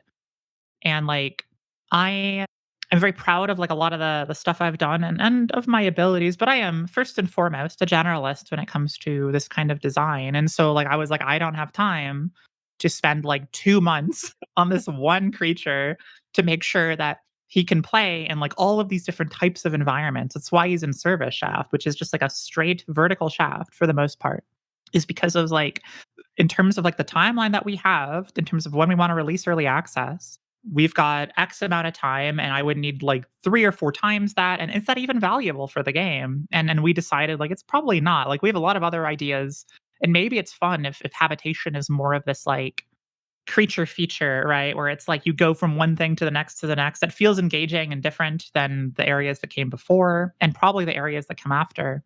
So yeah, he just didn't work in the rest of the game is the moral of the story. Well, there we go. Now, as for current Teeth, he tends to be very good at ending the runs of new players, to the point where you often see reviews complaining about him. So, just like with the mass, how hard was it to find a good balance between Teeth being scary, but also not overly oppressive? It was pretty hard. The when early access launched, he was a lot harder.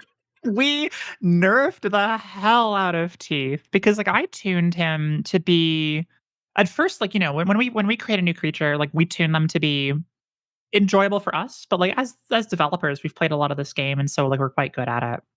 You know, we're not speedrunners.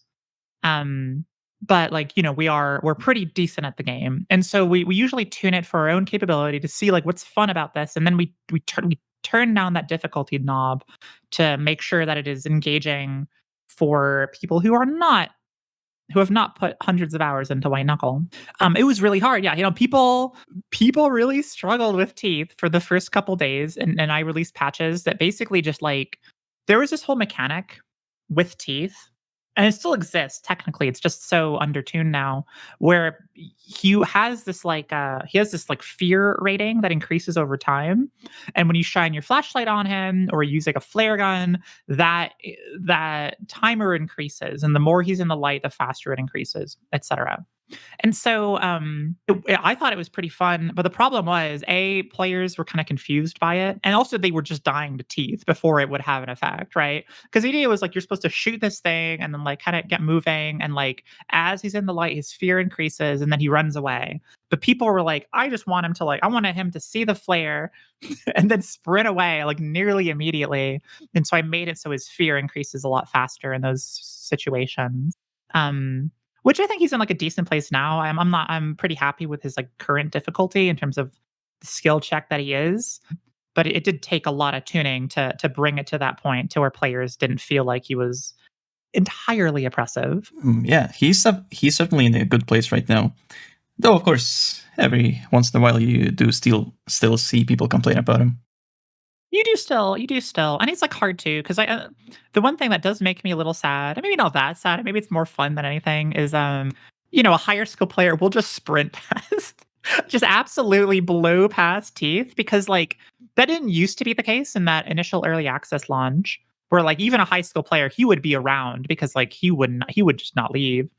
Um, it does make me a little sad that he's not more of a threat, but I think that's okay. I think it's okay to get good enough at the game that, like, something that is terrifying the first time you encounter it is a non-issue on your, like, 20th attempt. Now, this question is about actions and reactions. So the flare gun you get in the shaft, you use it to deal with teeth. But not only that, you can also use it to rocket jump. In fact, the recoil from any throwable item in White Knuckle can be used to your advantage. But people seem to miss this core mechanic. Has it been challenging to nudge people towards using items in indirect ways, on top of nudging them to use items in general? Yeah, I mean, it's for the most part, players don't need to know about boosting for most of the game. I would say Abyss is the only place for boosting. Like, it's not necessary. You can get through Abyss without using a single item. But boosting makes a lot of parts of the Abyss a lot easier. And so, for the flare gun specifically, like, we always knew we wanted it to be this, like, boosting item. But yeah, there is this sort of disconnect where some players just do not learn it, even if they play a ton. Whereas some players, like, learn it immediately. Like, I have seen people try the game, they're, like, hanging on a surface and they, like, throw a rebar and it knocks them off, and they're like, "Huh, that's interesting." And then they, like, try it with the next rebar they have, and they're like, "Oh, that's so cool." And then they use it, right? So it is really hard. That's part of the reason we did, like, the boost course with the anniversary update was, like, I was like, "Okay, I don't know the exact percentage of the player base that I guess there is an achievement for the boosting with a flare gun, but I could probably check to see the percentages here. But I don't know how much of the player base actually knows they can boost. It seems like a lot, but also we get a weird slice of that through the Discord because that's not representative of, like, the average white knuckle player necessarily. Um, and so yeah, I mean, it's hard. It's hard. You kind of just gotta hope, and part of the design of white knuckle is we don't tell players. Usually, we don't tell players directly like what a specific thing does. We hope that people will try to experiment, and then they'll learn about it, right? Oh, yeah. Well, I mentioned the flare gun specifically because oftentimes when you do watch somebody new play the game, they hoard all the flare gun ammo they can find in the shaft because, oh god, they think that's the only way to deal with teeth. And then once they beat the Mhm. shaft, you see them like, oh, what is this thing? Like, it's useless at this point. I don't need I this don't flare need this gun. anymore. Yeah, that is a part of why there's flare gun boxes throughout, like, the rest of the game, right? Is like I'm what I kind of hope, and it does work. I've seen it work, and, like, watching people play the game is that they'll be, like, in Delta Labs or whatever, and they'll see, like, a flare gun, or they'll be like a even on, like, Haunted Pier. I think there's, like, usually flare gun ammo all over the place in Haunted Pier. So they'll see that and they'll, like, look around and they'll be like, "What's this for? Like, there's no threat here." And I've seen a couple people use that to be like, "I bet there's, like, a something I'm missing with it." And then they experiment, they find it out. But I think I just a lot of, like, little nudges, I'm hoping, push the player in that direction. Like, maybe they'll see the achievement, maybe they'll figure something out. And then if it doesn't work, I guess now we have boost course to to drill it into their heads. Oh, that one is so good, but we'll get to that. So, as you mentioned, Haunted Pier.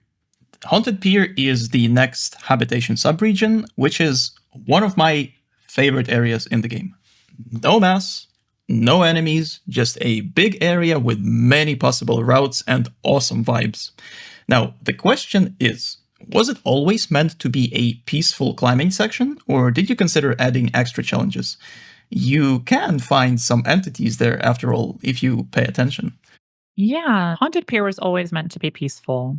We had by the point the player gets there, they had been through 7, like, gameplay I guess, like, say 8 if you include, like, Interlude ASCENT, like, gameplay regions or subregions or whatever, um, that are purely about pushing the player and challenging them. And I was like, well, we're having this area without the masks. We should give the players some room to breathe, right? Before the rest of the game, give them a space where they can walk around and look at things and just climb and not have to worry too much because like Delta Labs will be stressful and scary. And like the Abyss, whenever we get that done and until we got it done, I was like, that's going to be really stressful and scary. Um, yeah, so I don't know. I had some ideas for potential uh spooks or potential scary like creatures or things you encounter there beyond the sort of distant apparitions. And maybe those will show up in like a nightmare mode at some point if we do that, or on hard mode maybe. We'll see, we'll see. But it's always meant to be like pretty peaceful overall. And I think you've done, even though I asked that, I think the way it is right now is downright perfect. No, It, I think so. I think people need it after Teeth, especially. Like, oh, I think absolutely. I think if we tossed players into another like, oh god, there's like creatures here challenge right after they like first conquered Teeth, that's just like so much extra stress on top of the stress they already feel. Like, gives them some room to breathe, which I think is very necessary. It can already be scary. I don't remember the exact number. Which pier is that? I think it's either 2 or 3. The one that lets you out onto like a street. Yes, yeah, yeah. That's 2. So that one, this was like one of my core memories of playing White Knuckle for the first time. You go up there, and there's this one just like completely horrible route to get up. One of probably the worst routes to get Yeah. up. Yep. It's the handholds on the big overhang. And climbing this for the first time, absolutely a core memory, even with no enemies or nothing. Just climbing that overhang, God, that was scary. Oh yeah, yeah. I mean, there's like the it is I did want to lean into like the fear of like falling to your death. Um because like that is, a part of climbing. And so we do that a little bit, but it's meant to be overall more peaceful. Now, something that's also in Haunted Pier, and something we don't see anywhere else in the game really, is big controllable machinery in the form of those cranes that you can operate to make a new path for yourself. I think it feels great to be able to use things in the environment to such a degree. So I wonder, will we see more of that in the future, or is this something that you chose not to develop further? You will definitely see more of that in the future in the region after Nest. That I have some plans for similar sorts of things, and also for future Haunted Pier levels. I have ideas for more machinery heavy Haunted Pier levels. Um, they are obviously like the crane is a homage to the Half-Life 2 crane that you control. Um, and both the cranes and the 2 levels that have them have like either secrets or routes that you unlock by moving them into place. Um, like I always use the crane routes because I like the cranes. But yeah, there will be more. There will be more machinery you move manually using like buttons and levers and things. Oh, that's really cool to hear. Stay tuned, fellas. All right, now the final subregion of habitation is the Delta Lamps. I think it's a great cozy place, and I have a question about the lobby that it begins with. Now, how come that when you visit the restroom, the toilets, the sinks, the hand dryers are all non-interactable, and there is no mirror to see yourself in? That's quite immersion breaking. True. With the I would love to make it so you can swing open the doors. Um, I actually flushable toilets.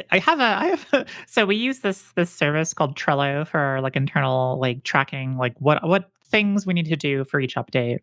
I have in like the deep backlog a card for making the toilets flushable, but it's so low priority. I would love to do it. I love that kind of stuff in games. It's the kind of thing I wish I had time to do more of in White Knuckle because I do love it. So I don't know, at some point you'll probably be able to flush the toilets because I think that's fun.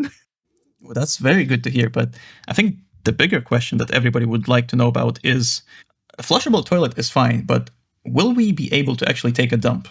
Yeah, there's going to be a whole basically, conditioned polyphagia adds the hunger bar. Well, we'll be adding for every can of beans you eat. There's a new bar that we'll be adding. And you'll have to relieve yourself in various facilities around the superstructure. So look forward to that. That's amazing. Now, the Delta Labs themselves introduce 3 new enemies straight away. The turrets, the vent things, and the laser grids. And all 3 of these are extremely deadly to new players. So once again, was it hard to tune these enemies in a way that makes them challenging but not frustrating? Especially the vent things, as new players tend to get completely lost in some of those vent mazes. Yeah. So like with any like challenge denizens like those or Teeth of the Mask, there's always a lot of like tuning to make sure that they're engaging. I think the vent things are from the get-go, honestly, we're in a pretty good place. They're like hard, but the mechanics of how the player interacts with them, most players figure out. And once you figure it out, they're not like that big of a threat, right? As for getting lost, I want players to get lost in some parts of Delta Labs for their first playthrough. I don't know. To me, it is this like nightmare of like that's part of the horror of the subregion is that you're in this like tangle of like vents and tunnels and like you don't know where to go and there's like creatures that are constantly harassing you and they never let up. And so that is like part of the fun to me. Like sure it's stressful, but it's meant to be a bit stressful there. Turrets are interesting. Turrets are like they are both an extremely difficult challenge, but also really easy to deal with, right? Because all turrets require you to do is just go slowly around them to get behind them and then take them out or stay out of their sight, right?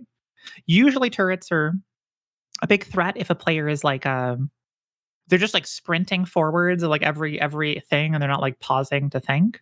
They're kind of like the Steam in that regard, where they are like a way to encourage players to be patient. And I really like how they play with the vent things in particular when they're like in the same area, because to me nothing is more entertaining to both play and also interact with, or like watch people, play through. When you're like having to deal with these turrets and you're constantly like looking back to get these vent things off your ass. Um, but it definitely took tuning. It definitely took tuning to make sure that a there was enough sort of foreshadowing for vent things so people knew how to deal with them, and then also that there's enough routes around turrets that like you can take them out safely. Oh, I agree. I think vent things specifically are extremely fair in the way they operate. I think you did an amazing job with those. I think it's actually the other 2 things that people usually complain about. The classic example is the purple low gravity room, right? Turrets Yeah, yeah. and the laser grid. Oh god, that is something that doesn't mix with new players. But it's also like part of the to me, part of the fun of that is like, well, this is for the most part a region that has no pushing hazards in the way that the mass was, right? Like even teeth, like service shaft is the closest to that, or the purple room, the low grav room. Um, but for the most part, like in that like low gravity room, if a player just like you have more time than you think you do. It's usually the thing that kills you is the panic that sets in when you see that there is a thing moving up towards you, and then you make a stupid jump because you weren't thinking, right? Um, but yeah, no, it's a challenge. It took a lot of tuning for sure. Oh, I agree. This is usually what I tell people whenever they get there first. Just don't panic. But it doesn't work because, in that room specifically, whenever they hear that loud sound, the loud buzzing Yeah, of the yeah, laser yeah. activating, and they look down and they see the laser, it's over. Oh, it's so fun. It's so fun. I love it. All right. Now, this question is very niche, but I just couldn't get it out of my head and I had to ask you. So, in one of the Delta Lab event mazes, there is something you don't see anywhere else in the game. Sometimes, one of the exits from a vent can be blocked off by a door. Why that specific place? Was blocking some routes in rooms an idea you played with but decided not to pursue? You know, there's like something we've done in a couple places or a couple more like randomization within the room itself. That one, the exact reasoning for that specific, that's Labs O3. And the thing about Labs O3 is to me, it's one of my favorite rooms in the game because I love AL events, and I also love the feeling of, like, getting lost and being terrified because there's these things harassing you the entire time. And so when I put those doors in that conceal, I was like, okay, I was thinking about, like, repeat playthroughs, and I wanted to keep the feeling of, like, being lost in this weird space a little bit longer. So, it's basically purely for, like, tone. So, like, when you go back into it, a route that you maybe used last time is, like, closed, and then suddenly you're back where you were the first time you played through the room, where you don't know where you're going and you don't know where you are. And there's only like 3 of those doors, but I think it elongates that like tail of it, so you don't just immediately find the optimal route. It takes a couple more playthroughs to figure out like what is the best route, or what are the different routes depending on if these doors are open or closed, etc. Oh god, there's 3 of them? I'm only aware of one. Yeah, there's 3 doors in that room. And they're all contained to that specific room. Yeah, and they're pretty low chance too. I think each one is like a 15 or 20% chance. So it's like you're not going to encounter them every time, certainly, but you'll probably encounter at least one of them in like a if you're really scrambling through the space. And I also think you cannot get it on your first playthrough. I think I set it up that way. I think you have to like your first playthrough, every route is open because like why otherwise, you know? And then on subsequent playthroughs, if you've encountered that room again, you'll they'll sometimes be closed. But that's a concept you only wanted to play with in that specific room. I mean, maybe I'll do some more real like vent spaghetti delta levels in the future. There's like the other venting levels don't have the same amount of like paths available, right? Like Labs O1 is the one with the 2 turrets sections that like turn on and off. But there's like 2 routes in the vents, and it's not like much of a tangle. People don't usually get lost. And then the other one is the pirate radio room, which is also not much of a tangle. People don't get lost in the vents there. Yeah, I think if I do more levels that are like that amount of like different vents and different paths, maybe I'll do have some more fun with it in those. But yeah, Wowie, that's gonna be a speedrunning nightmare. you're welcome. Now, to wrap up the habitation update, you did touch on that in one of the previous questions, but now I do think, even though habitation is this huge big departure from Silos, the game does need it. It needs these major shifts to stay fresh. But like, understandably, that can upset the established player base, some of the people who only want more of the same. Was this ever an issue? I mean, it's something we've talked about and like worried about sometimes, but I don't know. We have a vision for the weird game that White Knuckle is, and it's worked out so far. And I don't know. I don't know. To me, it's like I would rather do the more interesting thing, even if it fails, even if like habitation didn't resonate with people and people just wanted more silos and pipeworks.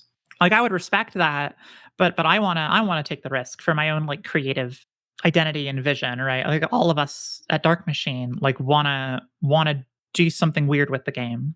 And that's awesome. That's awesome. That's why we love this game. It's worked out. I'm happy it has. I'm happy people also align with us. Like I'm honestly astonished because when we launched into early access, or even like the old demo, I was expecting like the reviews to be somewhere around like 80% maybe, like, if things are going well, like 85. But, like, the fact that we're at, like, 98% on Steam is kinda wild. I'm very, very happy, thank you to the community for that, but it surprises me because I was like, "We're making this weird niche game that has, like, eccentricities that, like, only exist in White Knuckle," and I think enough players are, like, resonating with that. Enough players want something that's a little strange and takes risks, which I'm happy to see. I'm certainly happy to see. Okay, so after the habitation, you added the ability to save your game mid-run using the rare floppy disk items. And even though, to me, that goes completely against the roguelike nature of the game, it seems like many people think you didn't do enough and wish they could save endlessly at any time. What is your stance on this? So the reason that the disc system is a lives system essentially is because like the game is a roguelike, right? I completely I want to preface this and say like I completely understand if someone is playing the game and they just wish that they had infinite saves, so they could like quick save or whatever, like it was any sort of non-roguelike. I understand that impulse. Though I do think with the structure that the game has, it would it would break the game, right? Because like a big part of White Knuckle, in my opinion, maybe the biggest part of the game is how your experience of it changes as you replay the game, right? Your first time you get to Interlude 1 is going to be very different compared to like the 5th time or the 10th time, right? Because your roots that you learn about silos are going to be more developed. You're going to have more clarity on like I recognize this room layout. I know where I want to go, or I know where the items are. And if all you had to do was like brute force your way through each area, I think the game would be a lot lesser for it. If it was just like I got to Pipeworks and now I can always start at Pipeworks, right? The save system as it exists now was necessary because like the game is going to be 7 regions long, and if we I mean, sure, it would probably would have been if we didn't have the save system, that scope would have been different, the scale would have been different. But, like, if the game was that long and we didn't give players the opportunity to retry a section once or twice or a couple times, I think we would be probably shot, right? So, like, I think it is necessary in the context of the game as it exists. And it lets us do some fun stuff, like Sightsee Light or, like, other weird things down the line. But I don't think it takes away from it being a roguelike because it still takes so much effort to get to these areas. Um, the other reason why a permanent save system I think would break the pacing of the game is that like so much of the game's tension relies on the fact that you know you have if you die, you might go back to the very start of the game, right?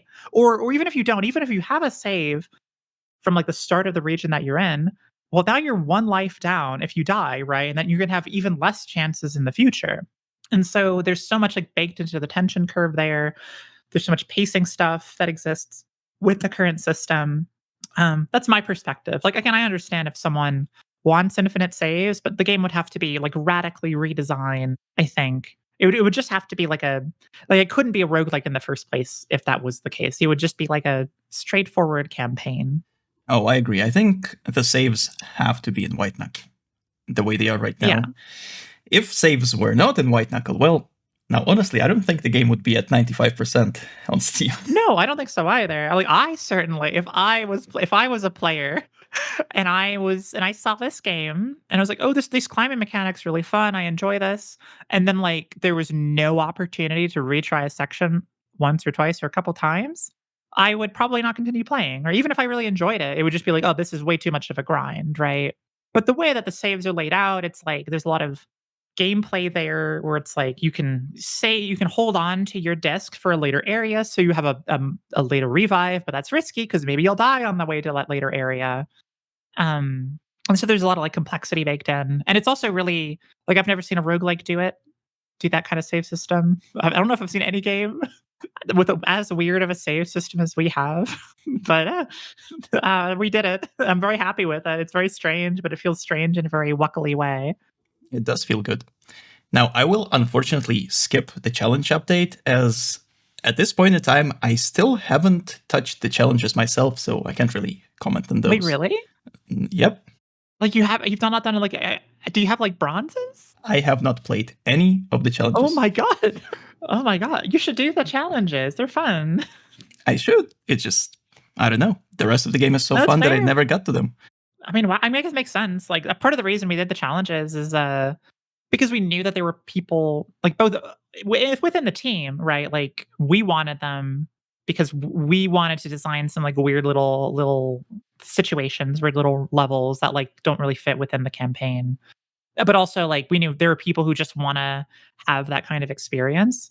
But yeah, that's I would not have expected because I'm sure you have a lot of hours in White Knuckle. Well, I will ask you about one of the challenges, the boost scores, but the rest, no, Yeah. no. I haven't touched those yet. No, fair enough. Fair enough. You got to save them for a rainy day. I understand. So now we get to the Abyss, the update that I actually witnessed for myself, which once again flipped the game on its head. Unlike anywhere else in the game, in Abyss, you go forward instead of up. This has been such a shock that almost everyone I've seen play attempted to keep climbing up at the start of the Abyss, only to realize that's not the way. Again, why make this change, and what was the reception to it? We knew From really early, like, we planned out sort of, like, before the original demo launch, we were like, "Okay, in the sort of impossibly improbable chance that we actually somehow are able to do the full campaign idea that we've had, like, what does that look like, and what are the different parts of it?" And we knew from that point, like, we wanted a region that was horizontal because all the climbing that we had planned out was all vertical, and we're like, the movement system that I was, like, play testing at the time, I was working on, I was like, "This has real potential to also be enjoyable in an environment where you're, like, leaping between things and you're going more horizontally than you are vertically," right? And so that's kind of the reason. It's like, well, we know we want to take risks with each new region. We want to do something crazy and throw something out there and hope it sticks to a wall. For habitation, we took the mass away and we made it this slower horror thing. What if for the abyss we bring back a singular threat, and we make it horizontal? We make it just like that in and of itself is very simple, but it radically changes the feel of the game.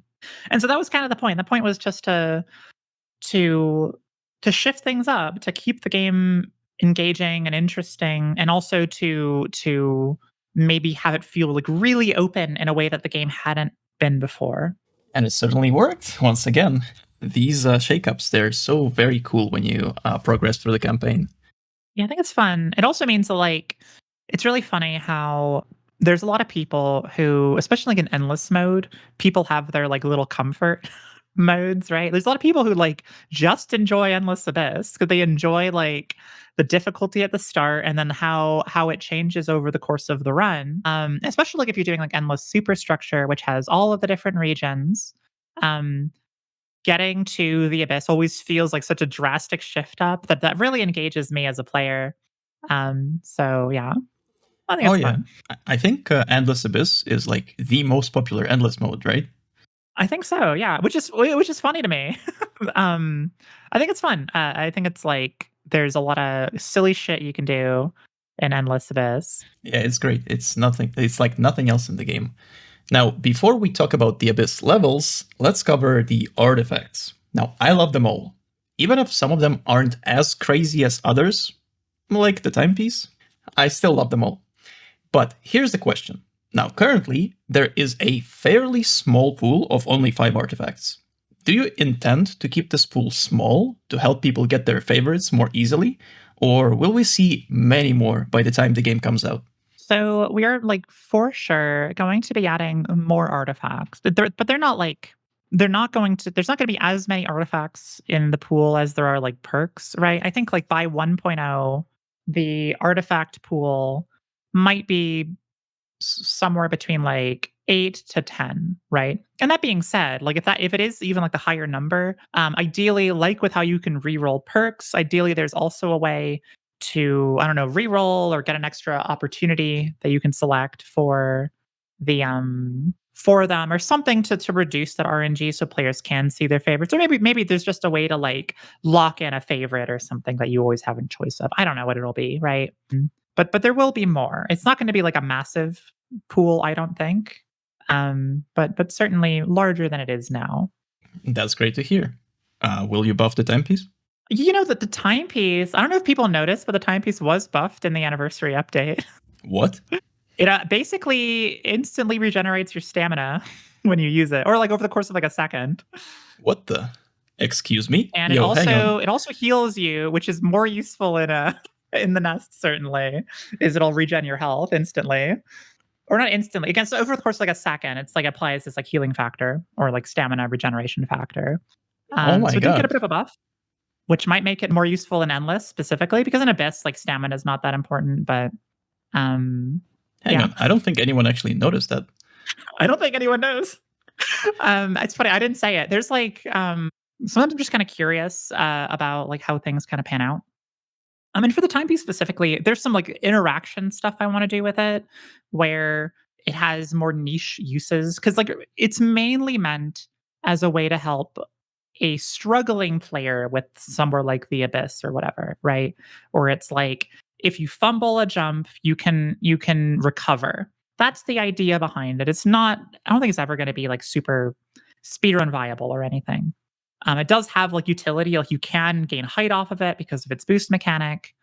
Um, but, you know, as for, like, other utilities that might gain in the future, I kinda wanna keep those more, like, weird and niche in the way that, like, you can blink eye through, like, the vents to get to the ladder or sight see light or whatever. Like, maybe the timepiece has some, like, fun level-specific interactions that give it potential. Oh, that would be super cool. And like, I do agree, it has a place, and it doesn't need to be like the best artifact or anything. It is just that visually, the way it works, the way it's designed, is so amazing. It is like visually, it's my favorite artifact. So I wish everybody was using that. It might be useful in Endless with the stamina regen now. Oh yeah, this We'll has to be see. tested out. Ooh, fellas, we are getting some sick information drops here. Yeah, it's what's funny is, I probably because there's one of those things that I should have put in the patch notes, but, like, my god, these updates are all so big, and by the time I'm, like, getting all the patch notes together, I'm, like, getting all of, like, the stuff I've collated, I'm like, I don't even remember a bunch of the changes we've made. So it's always a problem, but yeah, no, it has been buffed a bit. It might get buffed a bit more, like, one of the right now it has, like, a limited use, but the plan is, like, every time you get to a new region, it's gonna regenerate. So you have 30 seconds per region is the current, like, you know, time amount. Yeah, makes sense. Now, in the Abyss, in the very first subregion, the transit scaffolds, you meet the Face, the brand new form of the mass that is out to kill you. I think its AI is amazing, the way it alternates between stalking, blocking your path, or outright just hunting you. Although, I do think this complexity does confuse new players sometimes. So, once again, was it hard to design this enemy to feel fun and not frustrating? Yeah, definitely. This one took a lot of iteration to tune in to make sure it's engaging, right? I think the face is it's one of those things where it has a lot of complexity, but also most of that complexity players do not need to engage with, right? Because most players at least pick up when it is like actively approaching the player because they'll hear it roar and then they'll hear it like chomp and that's kind of what matters and then they'll see like oh okay it's like doing like a pass by or whatever. They might not know why, but they do intuit that like they are safe for like a moment. Um the thing about the face, it's similar to the mask where the face is like a stress multiplier, right? Where it's like when it's chomping, you'll freak out and that's what's gonna kill you. It's not necessarily like because like you can juke it pretty easily.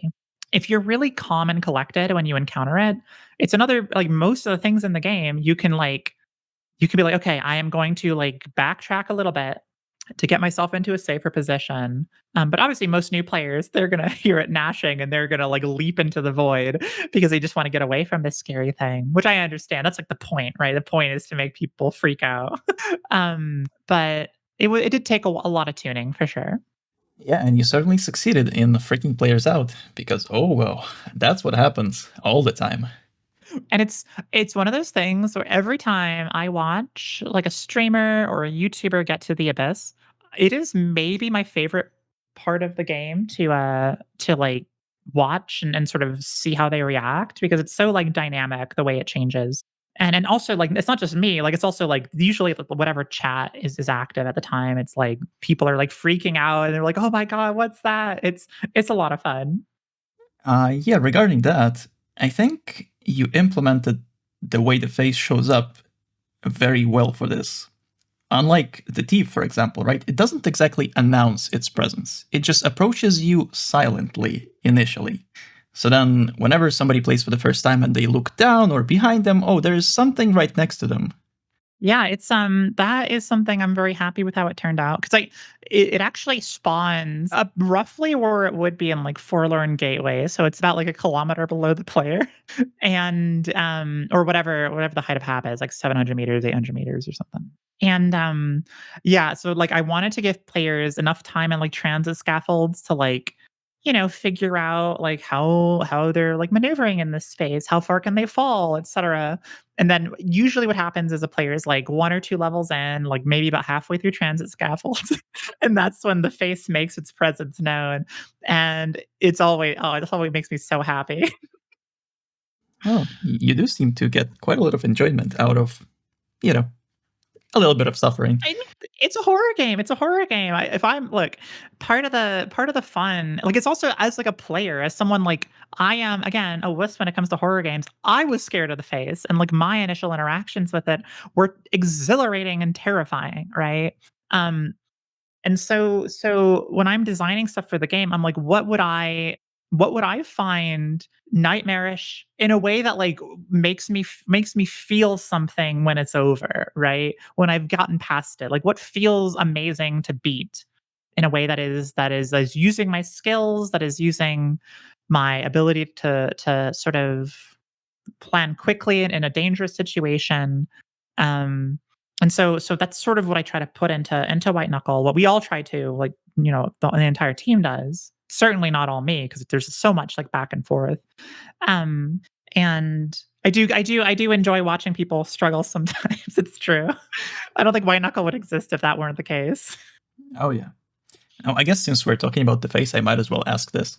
So, in the next region that we'll get to, or the sub-region, Deadman's Handle, the game goes dark, and the face, specifically, in the dark, looks absolutely stunning. It looks absolutely, it's a killer vibe. Now, because it only happens in Deadman's Handle, I wonder, was there any consideration for the Abyss in general to be darker so that the face looks Yeah. good all the way? Yeah, this is a real challenge where initial like prototypes of the Abyss, like going back as far as like the old demo, because again, like I got some stuff for the trailer based off of like an idea that I had, and the Abyss was going to be a lot darker.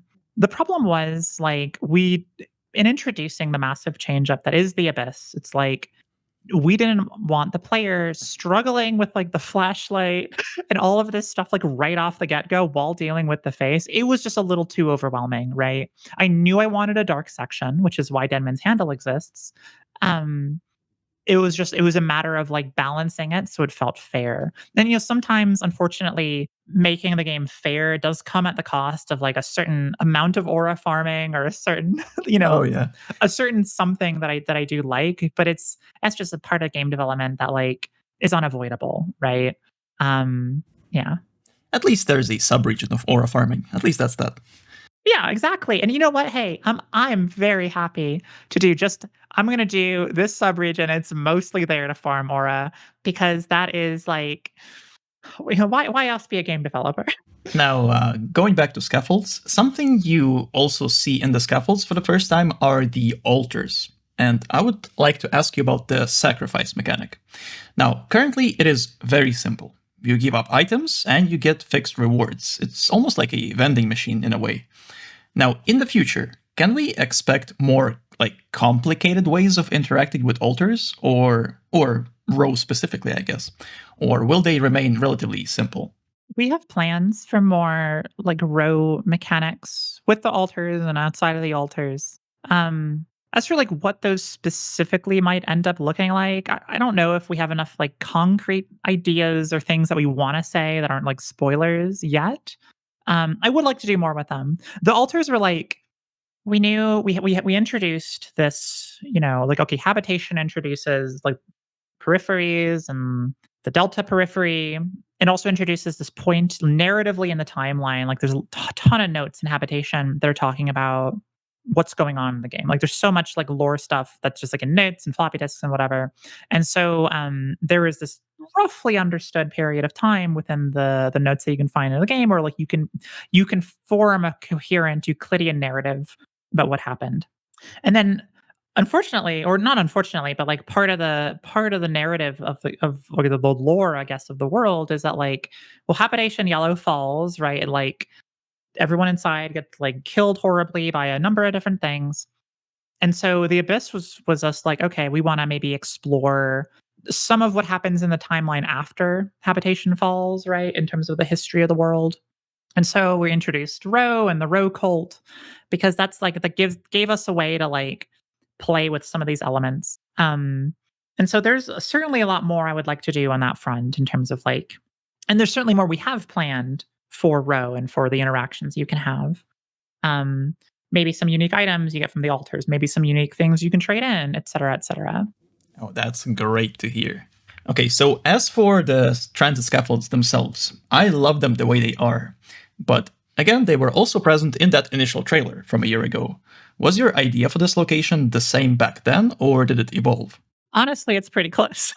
I the look of transit scaffold with these weird, like, elevated cubes and things that you clamber on basically stayed like it evolved in the sense that like my conception of it was refined, but it was refined from an idea that I had like when I put together a prototype for that original White Knuckle trailer. Because like I knew roughly what I wanted. I did some like slight gameplay testing, and I was like, this feels awesome. And then I built transit scaffolds as like using everything I had learned since then, and sort of evolving it into its own thing. But yeah, I don't. It didn't change like. Yeah, I don't know if it didn't like change into something different. It just was refined from this very rough form into something precise. I see.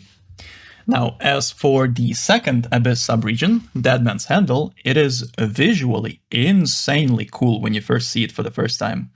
Well, or affirming, as we just mentioned. Now, Exactly. I hope you can forgive me, but to me, it feels a little bit unfinished. It has a lot of dead ends and like only a couple of few things to discover aside from a single secret, which feels kind of odd compared to like very detailed locations in Habitation, for example.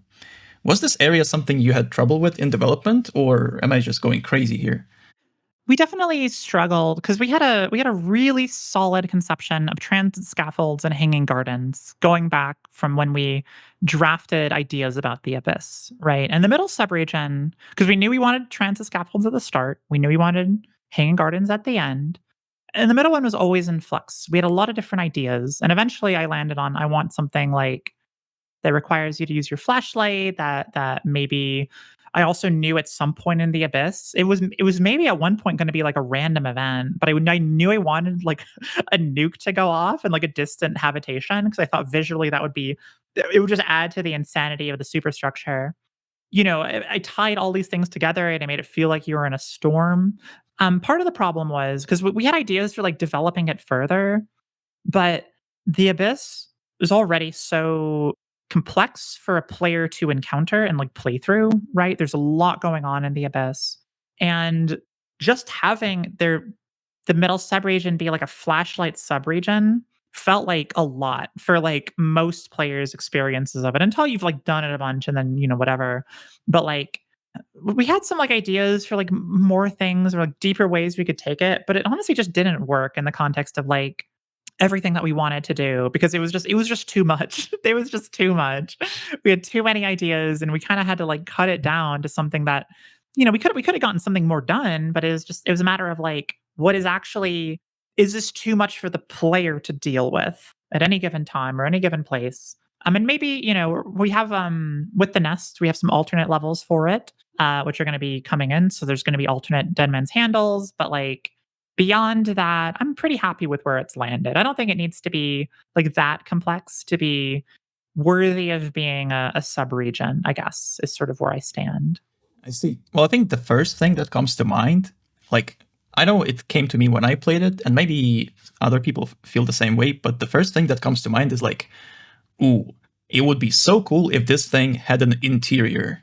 That was one of the, original ideas, actually. The idea was that you were going to get to Deadman's Handle, or it wasn't called Deadman's Handle at the time, we didn't have a name for it, but you were gonna go inside of it. But, Deadman's Handle as a sub-region, as a single level is one of the, like, the densest levels in the game in terms of, like, actual geometry, just because like, it's so big. When we're talking about, like, interiors for it and, like, what that could look like, and, like, gameplay-wise, like, what does that do? It would require, like, some separate instancing, all this other stuff, and ultimately, it was like, "Is this worth it?" Like, I think you would either have to have an interior, and that is the route, or the exterior, right? I don't think you can do both in a way that, like, makes it engaging or makes it worthwhile, unless we wanna have, like, the interior be this, like, big secret, which maybe we could do that. Have, like, a secret sub-region on the inside or something, like, we did that with the ladder, or, like, Sightsee Light or whatever, but as, like, a gameplay thing, it was hard to wrangle. No. No, I agree. For as cool as it would have been, even right now, with Deadman's handle being like extremely simple in essence, right? All you need to do is just to go straight, right? Either go around or climb over it. Even so, new players still get completely lost in that area, even as is It's without the true, yeah. interior. Yeah, and that's part of the problem, and that's what we found in testing, which is why, like, we didn't go further. Because again, it was like, if you've played through Abyss, it is an exceedingly simple region. You basically just fly through it, it's not a problem. But for a new player, it's like, it does feel like a big barrier sometimes. Not as big as, like, Hanging Gardens is, but, like, it felt like too much. And, I think alternates will kind of expand that a bit, and the other thing I need to do is I need to figure out a way to make sure players are properly led towards the nest if they climb to the top of it, because despite being in the abyss, they're still wanting to climb up. um Sometimes it's not like that common, but it's common enough that I need to do some more level design stuff to kind of lead them the right way. Oh yeah, well, I'm excited for those new subregions. That would be very interesting. Now, Yeah. the last area, Hanging Gardens, suddenly introduces so many creatures at the end of the Abyss, and I love every single one of those fellas, as they can all be used to traverse the gardens, even the harpoon barnacles. And yet, I know that many new players did not realize this and considered this location to be unfair. Was it hard to nudge players to actually interact with those denizens, especially the worker bloodbugs? One of the one of the hard parts is players get to Hanging Gardens, and there's a lot of, like, I'll go over this in a second. There's a lot of, like, protections to make sure they have time to think, but most players are still in panic mode because, like, the face is still, like, flying around, and so they aren't. What we've noticed is that, like, a new player will often, like, make a poor decision in a panic in a way that, like, is less recoverable in Hanging Gardens than it would be in Transit Scaffolds or Deadman's Handle or even the rest of the game, right? And so I think for most of the encounters, it's generally okay, and we have like a system. So when you get to Hanging Gardens is super forgiving when it comes to the face, because every time you get to a new tower, or even if you're climbing up tower, sometimes it happens multiple times, the hunt timer for the face gets reset, right? So you have a lot more time in Hanging Gardens before the face will, like, hunt you, like, double or triple or even quadruple as much depending on, like, where you're going. Unless you're, like, sitting around, in which case he'll still come. Um, we are trying to be more forgiving. I think the one place where we kind of didn't succeed is the worker blood bugs. And that's because, like, for the most part, you don't need to actually interact with the worker blood bugs. Like, there's no route that requires them. There's always alternate routes, or the ones that do require them, or sorry, there's always alternate routes. And the routes that are, like, where the worker blood bugs are the most optimal are the ones that are, like, we try to, like, get you around them as much as possible, and we try to, like, keep normal blood bugs away, etc. That being said, I think we had hoped that the sort of red handlebar antenna on the worker blood bugs would be enough to kind of make it clear, like, they are grabbable. And even though they aren't required, I do think it was a bit of a failure on our part to not, like, make that even more obvious or not teach that in a better way. And so we have plans to redesign the look of the worker blood bugs, not, like, remove them. Actually, I don't know when this will happen. So I should preface this, like, I don't know if this will be for Nest or beyond, but the idea that we're currently playing with is to swap out the worker blood bugs for a different denizen that doesn't look like a blood bug at all, but it behaves the same, and then use the worker blood bugs somewhere else and, like, some other thing, whatever. Because I do think that is where players are really confused. Now, again, you don't need them, but for a new player, because they are at the, like, end of certain routes, people can get lost. I think, like, people understand, they understand the swinging vines, they understand the trails, um, they understand the jump pads, right? It's just this specific thing. It's a really hard thing to get across in a moment where a player's in a panic, right? If a player has, like, time to experiment, which we do give it to them, but it's not obvious that they have that time, they're just gonna, like, freak out and, like, attack things and jump into the void or whatever. So I don't know. It's a challenge. It's a challenge, and we're always like learning as a dev team, like what works and what doesn't. So I think this is a case of you suffering from success. You do such maybe. an amazing job at conditioning the player to absolutely hate the blood bugs and try to either kill or avoid them at any cost that in Yeah. Hanging Gardens is just like they never even stood a chance, those worker blood bugs.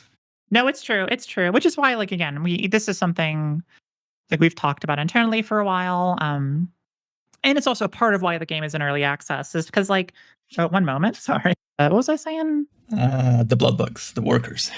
Oh yeah, yeah. So I don't know. Like part of the reason the game is in early access is so we can get this kind of feedback. Cause like we are as a dev team, right? This is our first like game of this scale that we've done together. And it's as much a learning experience for us in terms of like what works and what doesn't, as it is for like the community to figure out like what the community likes with the game and everything else.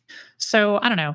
I'm happy. I'm happy to be in this position where we are able to reflect and also be able to do something about it, because it means that like we can make the game better for whenever we hit 1.0 and for the community and for the people who continue to play after. Yep, that makes sense. And even though I agree with the decision that you've said that you will probably move the blood bugs around, I will be sad to see them gone from Hanging Gardens. No, the this like the new denizen that will be taking their place is very cute though. We're trying to make something that's friend shaped for the sake of readability.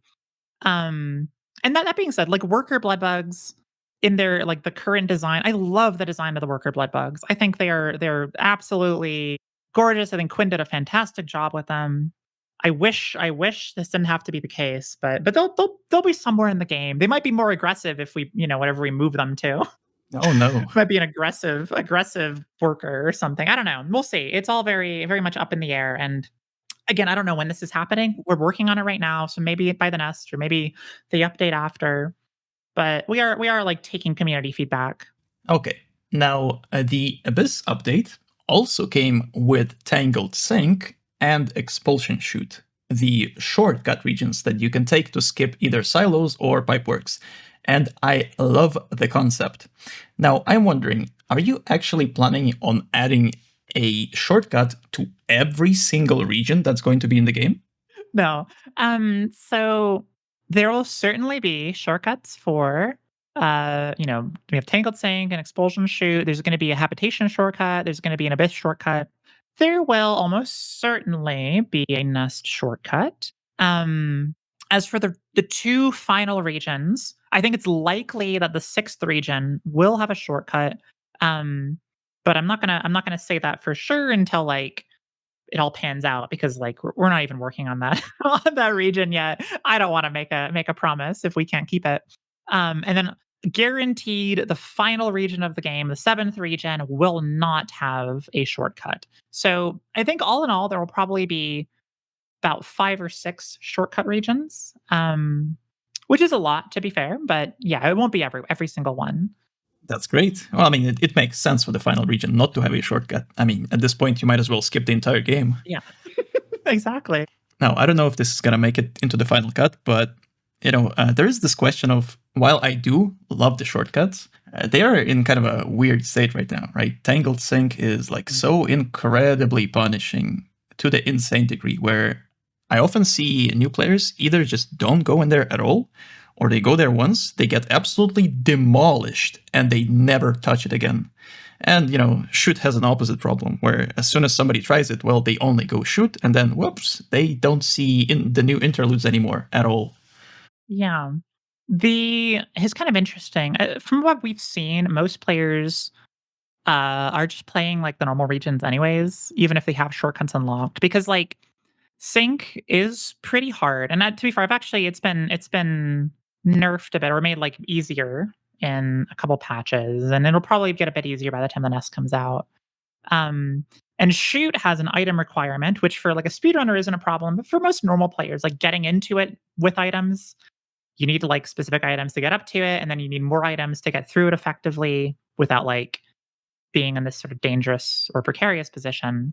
So I don't know. I think I do want to make shoot a bit easier, and then it has already happened. Like Surge is, they got accidentally buffed with the anniversary update because we moved a bunch of like creature AI over, and so they were Oh attacking yeah. like a lot Oh faster yeah. than I they should. was meaning to ask about that. Like, So they've been, I think it's been fixed in the last patch or last couple patches. Or there's some point it was changed. I made some tweaks. And so now they attack like way slower, which is closer to what their original attack rate was. The other thing is there are some specific things that like I want to put into the shortcuts to encourage people to use them. But also they're there mainly so players can get to like later content faster, you know, with a bit of like a higher challenge thing, right? Now in the context of like the in-game timer, they're not meant to be faster necessarily. It's in terms of like real time that you're playing, right? They're about a third of the length of the region they replace. Um or of the content that they are shortcuts for. So I don't know. The balancing side of the shortcuts is interesting. It is unfortunate that shoot is taken by the speedrunning community almost exclusively. Um, I agree. that being said, I have a plan to counteract that with the nest. So I'm hoping it works. I'm hoping it works. You know, the day should dies will be my happy day. I Me want more too. love Me for too. Pipeworks. I want more love for I2. I agree. I agree. All right, so before we get to the latest update, I wanted to mention the seasonal events, Chimney and Parasite. Now, these game modes are so well developed that it almost seems crazy to me that you're willing to dedicate this amount of effort into separate seasonal game modes. So then, I guess the question is, was it fun working on those? And should we expect more? One of the things I've always wanted to do, whenever I was like, "Oh, if I ever make a game that if I ever do manage to capture that lightning in a bottle," I always wanted to do seasonal events because I love, love, love seasonal events in games. And so White Knuckle is sort of I strong-armed the rest of the team into loving seasonal events. Um, because I do. And so, yeah, no, like they're a ton of fun to work on. And also they're like a reset, like mentally it's like, I don't know, it's so easy working on the big regions or the big content updates to just be like, I don't know, it's so easy to get like bogged down by all of the like very important stuff that you need to do, but the stuff that's like less engaging and less fun. And the way my brain works when it comes to development is like I need to take breaks to do the things that I find really engaging to refresh that creative impulse. And so the seasonals are like a way to do that as like a whole team where it's like let's do something, let's explore some idea using the white knuckle mechanics. And we can have fun with it and it's like it's not like too important so like if something doesn't pan out it's not like the end of the world. We can experiment, we can do a bunch of other stuff. And it's also a really good excuse to like do a lot of under the hood updates that like need to be done. Like, you know, Chimney came with or like Parasite when I was working on like cosmetics and then those really came in full with like Chimney or whatever. And Chimney had a lot of under the hood updates that revamped a ton of systems that we would need for the Nest and the anniversary update. So like it's a good excuse to kind of like take a step back, refactor some stuff, have fun with something that's like a little silly or outside of the scope and something that doesn't have a ton of like, you know, if Parasite, if someone doesn't enjoy Parasite, they're not gonna write a review that's like, I didn't like Parasite or I didn't like Chimney, right? They're just gonna be waiting for the next big content thing anyways.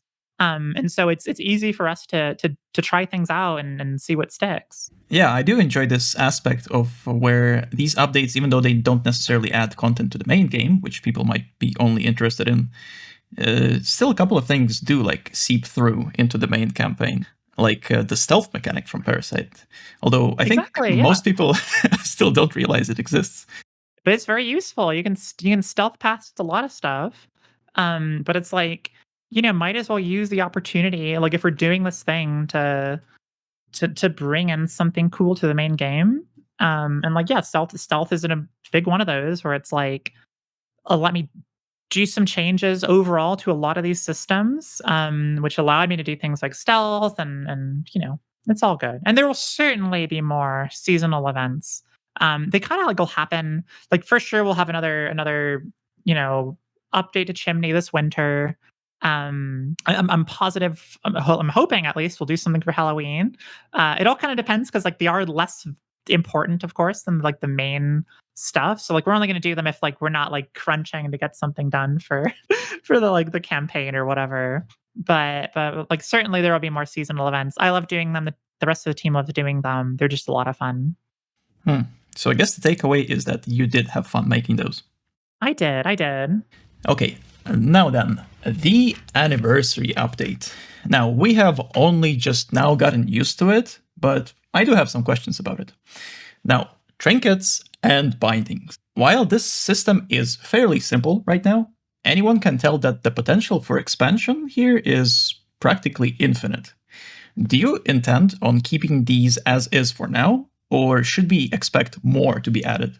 Yeah, there will certainly be more trinkets and bindings. Like obviously there's two that of like bindings that say coming soon. Those will be coming with the nest. And then also more trinkets will be coming with the nest as well. And like, like with perks, this is something where it's like we can get a lot of the easy to do things done first, right? The low hanging fruit, like half stamina, half inventory. And then that gives us room for like later things to do some more like weirder, like stranger stuff. So certainly there will be more. Yeah, that makes perfect sense. Try with simpler stuff and then, as with perks, as you mentioned. Now, I do have a similar question about facility upgrades. As of right now, these are very cool additions, but currently they only affect the interludes, and the additions are quite simple as they are reused among the interludes. Will they stay like this for now, or should we expect something crazier in the future? Yeah, so I want more interlude unique upgrades, right? That's something that like there's a bit of like you can fix up I1 and you can get the altar fixed in I3, but I want more stuff like that or stuff that's even cooler expanding on that, right? Um so there will certainly be more and some more interesting things like, we have a lot of stuff that we would like to do for it. And some really insane things, but I don't know when those are going to happen. but but we have ideas, and so certainly it'll be expanded for sure. So they are coming. Now that's great to hear. Now, something I did not expect you to actually do, certainly not in this update, is to add the competitive mode for speedrunners. I thank you for dedicating time to it. And it does beg the question, how important do you think the speedrunning community is, considering like it's only at best 1% of your player base? And it can be quite a loud minority as well. Yeah, and this is something that's interesting. Like when we're designing features, we are targeting, like the 99% of the player base, which isn't generally speedrunners.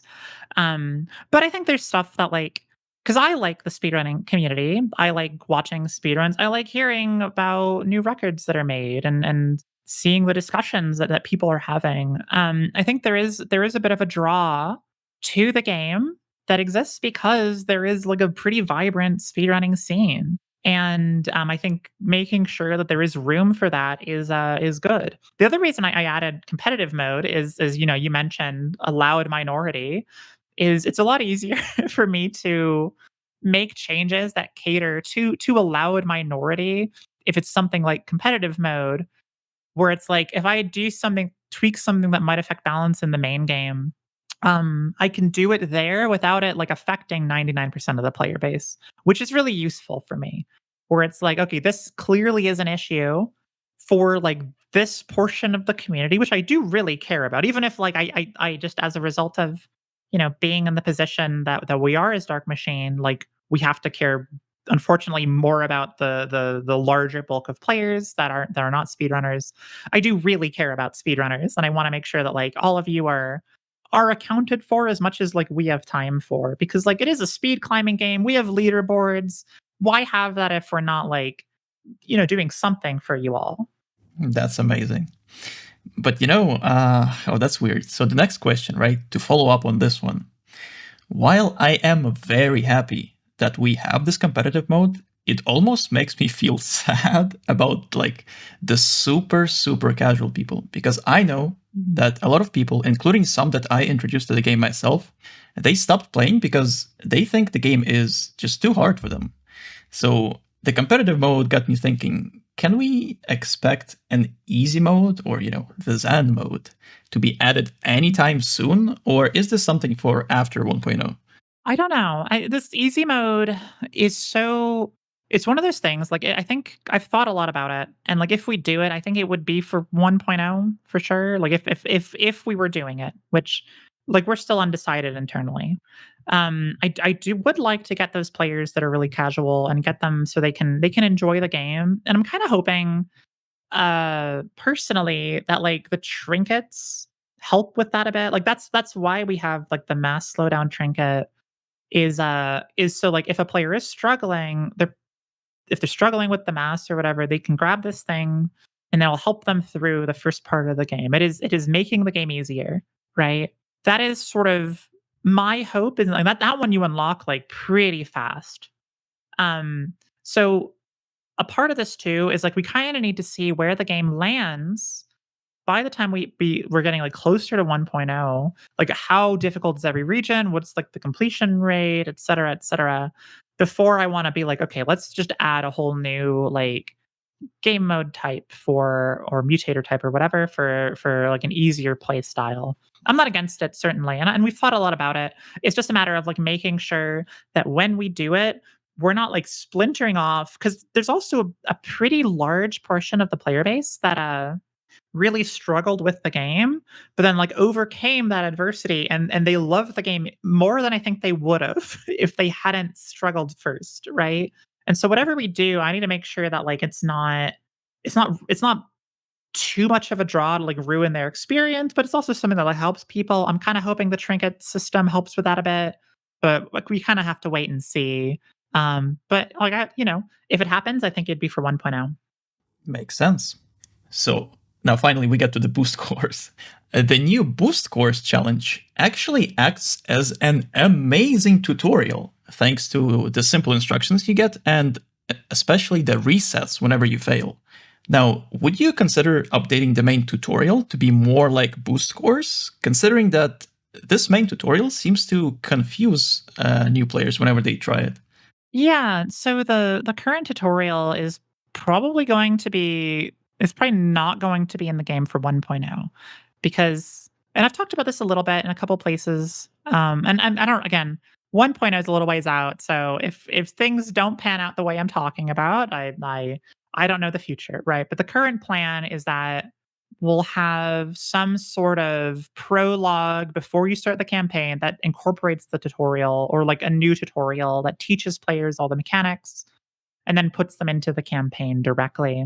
This is because, like, tutorials are really it's kinda, like, weird doing a tutorial for a game that is still in development, right? And there's a lot of stuff, like, as designers that, like, we didn't know, because, like, again, this is a pretty, we're all fairly, like, new to this sort of level of design that we're doing for this game. And at least we were, like, 2 years ago when we made that original tutorial. So, like, I think there is certainly work that needs to be done on the tutorial, but I'm also like, man, I don't want to touch it until, like, I know where everything lands with the game.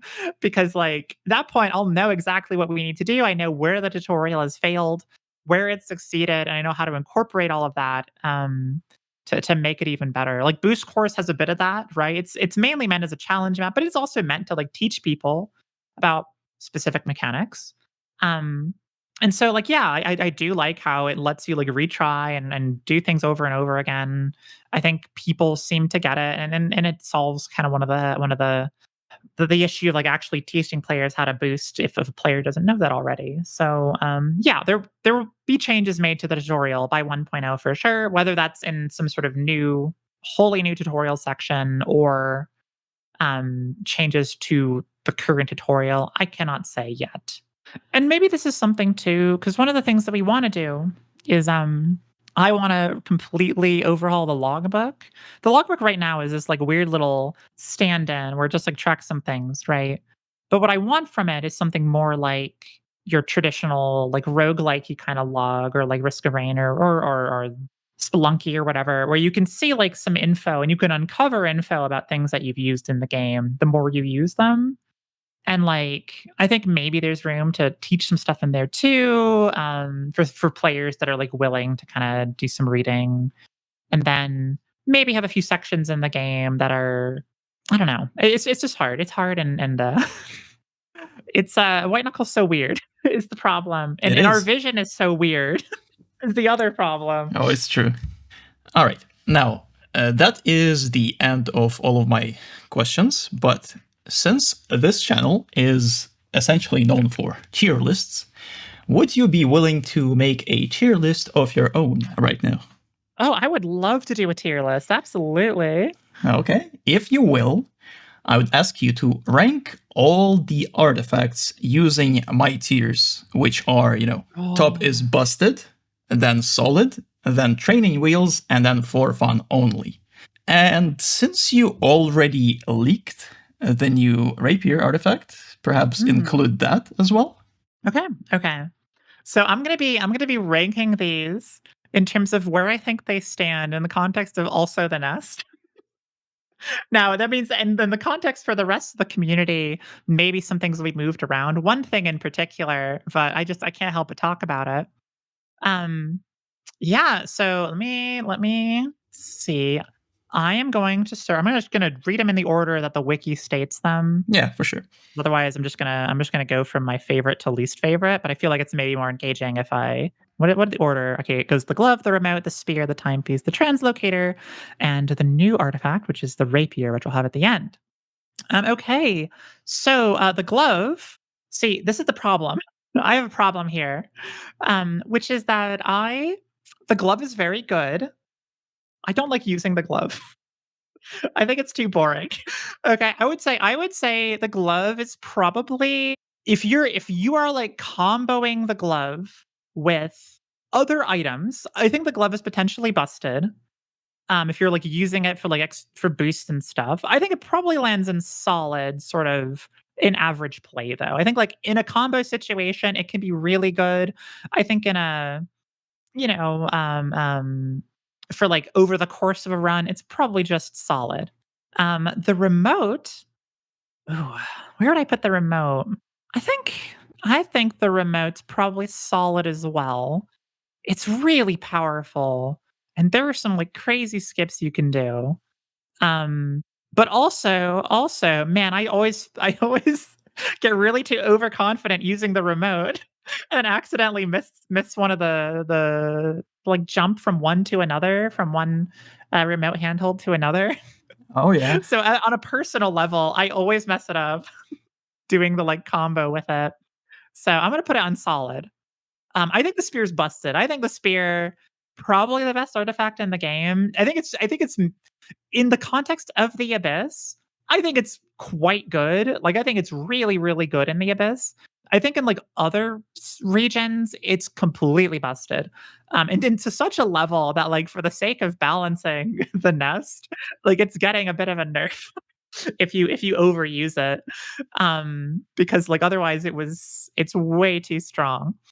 I think the timepiece is a good training wheels. I think it's like really good, and I have saved my own ass many a time using the timepiece, but also like it's meant to be like a, this is your protection. The translocator. Here's my hot take, because this one's not being changed. My hot take is the translocator's busted. Okay, in Abyss it's like decent. In Nest, in Nest there are some silly things you can do with it. And also it's like an endless mode. If you're in like air exchange or something, it's like crazy, crazy useful there. So I think translocator's busted. Maybe in the current patch it's only solid, but I'd say when the nest comes out, in my opinion, it's busted. Um, as for the rapier, which is the new teased item that we teased, one of the new artifacts, it is, oh, it's really good. It's really good. It's really good. Maybe busted. I think it might be busted. I don't know if it's maybe busted or between solid and busted. I'd say it's like between those two. That sounds good. It does seem like you tend to put things that kill in busted. It is true. Actually, the rapier as like a killing thing is useful certainly in the nest. But that's not why it's the most useful. I guess it does have that opportunity. I think my problem with like the glove is probably busted. I just don't like using it. I'm like I want something more fun. Oh, it's your tier list. It's all fair game. I'm just making an I know. observation that it seems like you enjoy murdering things. Maybe that's true. Maybe that's true. All right, well, you heard it here first, folks. That is the official White Knuckle artifact tier list from the lead developer. Yeah, and anybody who has a different opinion is wrong. So keep that in mind. Okay, thank you very much for coming, Holly. Did not expect you to actually agree. Now, Oh, of course. once the nest comes out and I'm done analyzing it, I would love to have you here again to talk about it. I would love to do it. Sorry this ended up being so long. Hopefully, again, feel free to cut whatever you want. Why would you be sorry about that? I don't know, but thank you so much for reaching out. Honestly, it's a pleasure, absolute pleasure to talk to you about all of this and to have these questions. They're so well written too. Like these are a lot deeper than I think a lot of the interview questions that we've had for any interview. Honestly, they're a lot more like in a way I appreciate. So thank you. Well, I try. So, this was Holly, our favorite developer of our favorite video game. Thank you guys for watching, and I shall see you in the next video. Now, something I see people ask you all the time is that, like, oh, what was White Knuckle inspired by? But that's quite obvious since you're not exactly shy about it. Instead, I was wondering if there are inspirations or, like, straight up references that people tend to miss. Yeah, I mean, like for obviously restating it, the obvious ones are like Half-Life, Rain World, Portal, whatever. Um, there's a lot of other things that go into it, things that we've mentioned before. Like I think I've mentioned, the manga Blame. There is some, especially in like Silos, there is a lot of visual inspiration I took from that series and some of the environments in it. There's a decent amount of like Silent Hill in there too, especially in uh, certain parts of Pipeworks and certain like backrooms areas. And there will be even more Silent Hill references in one of the future things that is coming to the game. Another big one, but it's more from like it doesn't last as much into the sort of modern iteration of White Knuckle, but one of the original stylistic inspirations, even before Half-Life and Rain World, was the video game Return of the Obra Dinn, which is this gorgeous, like dithered one-bit aesthetic game, which takes place on a boat, and you're like solving this mystery, but its art style is beautiful. And so way back in the early prototype days of the game, you're going to be like climbing up a cliff, and something was going to be chasing you. Like it was going to be outside. There was no like superstructure or anything, and I was experimenting with an art style that was gonna be this sort of like one bit aesthetic where, it was all this like everything was like super dithered. But it was a little too hard to like visually make out handholds with that style. And so I had to kind of like move in a different direction. But the reason that the game still has a lot of dithering, at least if you have that like setting on and why it's on by default, is it sort of evolved out of this earlier iteration of the look that I wanted. So that's like a big influence on the early days, and it has like an effect that has lasted since then. Other inspirations, I mean, there's just all sorts of stuff, plenty of shows and games and other things I've played. There's this game called Tremulous, which was it was a mod of Quake 3 that was that did pretty well back in like the sort of 2000s and kind of died in the early 2010s. And I played it a ton when I was a kid. And there's especially like Delta Labs, there are places that like I was just riffing entirely on some of the environments within that game. That game rules. R.I.P. Tremulous. You know, now that you say it, I'm kind of surprised I haven't heard of it, and I'm looking it up right now. Yeah, it's basically there's this like so there's this old mod for Quake 2 called Gloom, which was really, really good. And it inspired two similar games. One was Tremulous and the other was Natural Selection, which you might have heard of Natural Selection too. Oh, yes, Um, absolutely. and so they all kind of come from this same, like, foundational point, but they have they go in, like, a different direction. Like, Tremulous, like, Natural Selection 2, you have, like, like, an RTS mode as, like, a commander, and you're doing all this stuff. And Tremulous, it's more like you have, like, builder classes that people can choose, and they build stuff within the environment, whether either on the alien team or on the human team. And there's, like, I don't know, there were some maps built in, this one called Arachnid 2, which I remember the name of. And I have gone and looked at that map, and it's, like, burned into my memory, and at so many points, I have looked at it and been like, "Yeah, this is I want some places to sort of have a few elements from this." It's part of why Delta Labs has so many vents, is I love vents in games because of being a kid playing Tremulous. Oh god, that's so Um, niche. it's so niche, but I love it, and since playing that game, and then I played Half-Life and all this other stuff, it made me fall in love with vents in games, and I was like, "I don't care if everybody else will hate it. This is an area for me." And so there's this level in Delta Labs, which I think is Labs '03, which is what I call, Vent Spaghetti, and it's the one that has, like, a billion different routes, and there's, like, a dead corpse with, like, an injector and stuff. Oh, yeah. Um, Classic, and that one is my homage to just doing a whole bunch of vents in a level. Oh god, now I feel like I missed out, because, like, I was a big fan of Quake 2 and 3, but I was Oh more my like god. action Quake guy.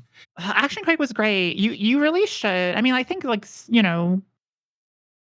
I know people still get together to play Gloom and Tremulous. They're great games. You need, like, a larger group. Like, I haven't done, like, a proper round of either in a very long time, Oh, I missed but out on those mods, but if I hadn't, oh, yeah. I would notice so much in White Knuckle. Oh god. Oh, this game is so niche. Those games, and Tremulous specifically, is maybe one of the reasons why I wanted to get into game development in the first place. It's so niche, but I was like, I loved playing the aliens in that game. And I have, like, I don't know, I've always wanted to a lot of the things that I love in games come from my love of, like, the weird environments and that and some of the other stuff. And that's all, like, a mod too. That's, like, not even they didn't make any money off of that, right? It's just people being really passionate about a project they loved, which I think is beautiful. It was a great game.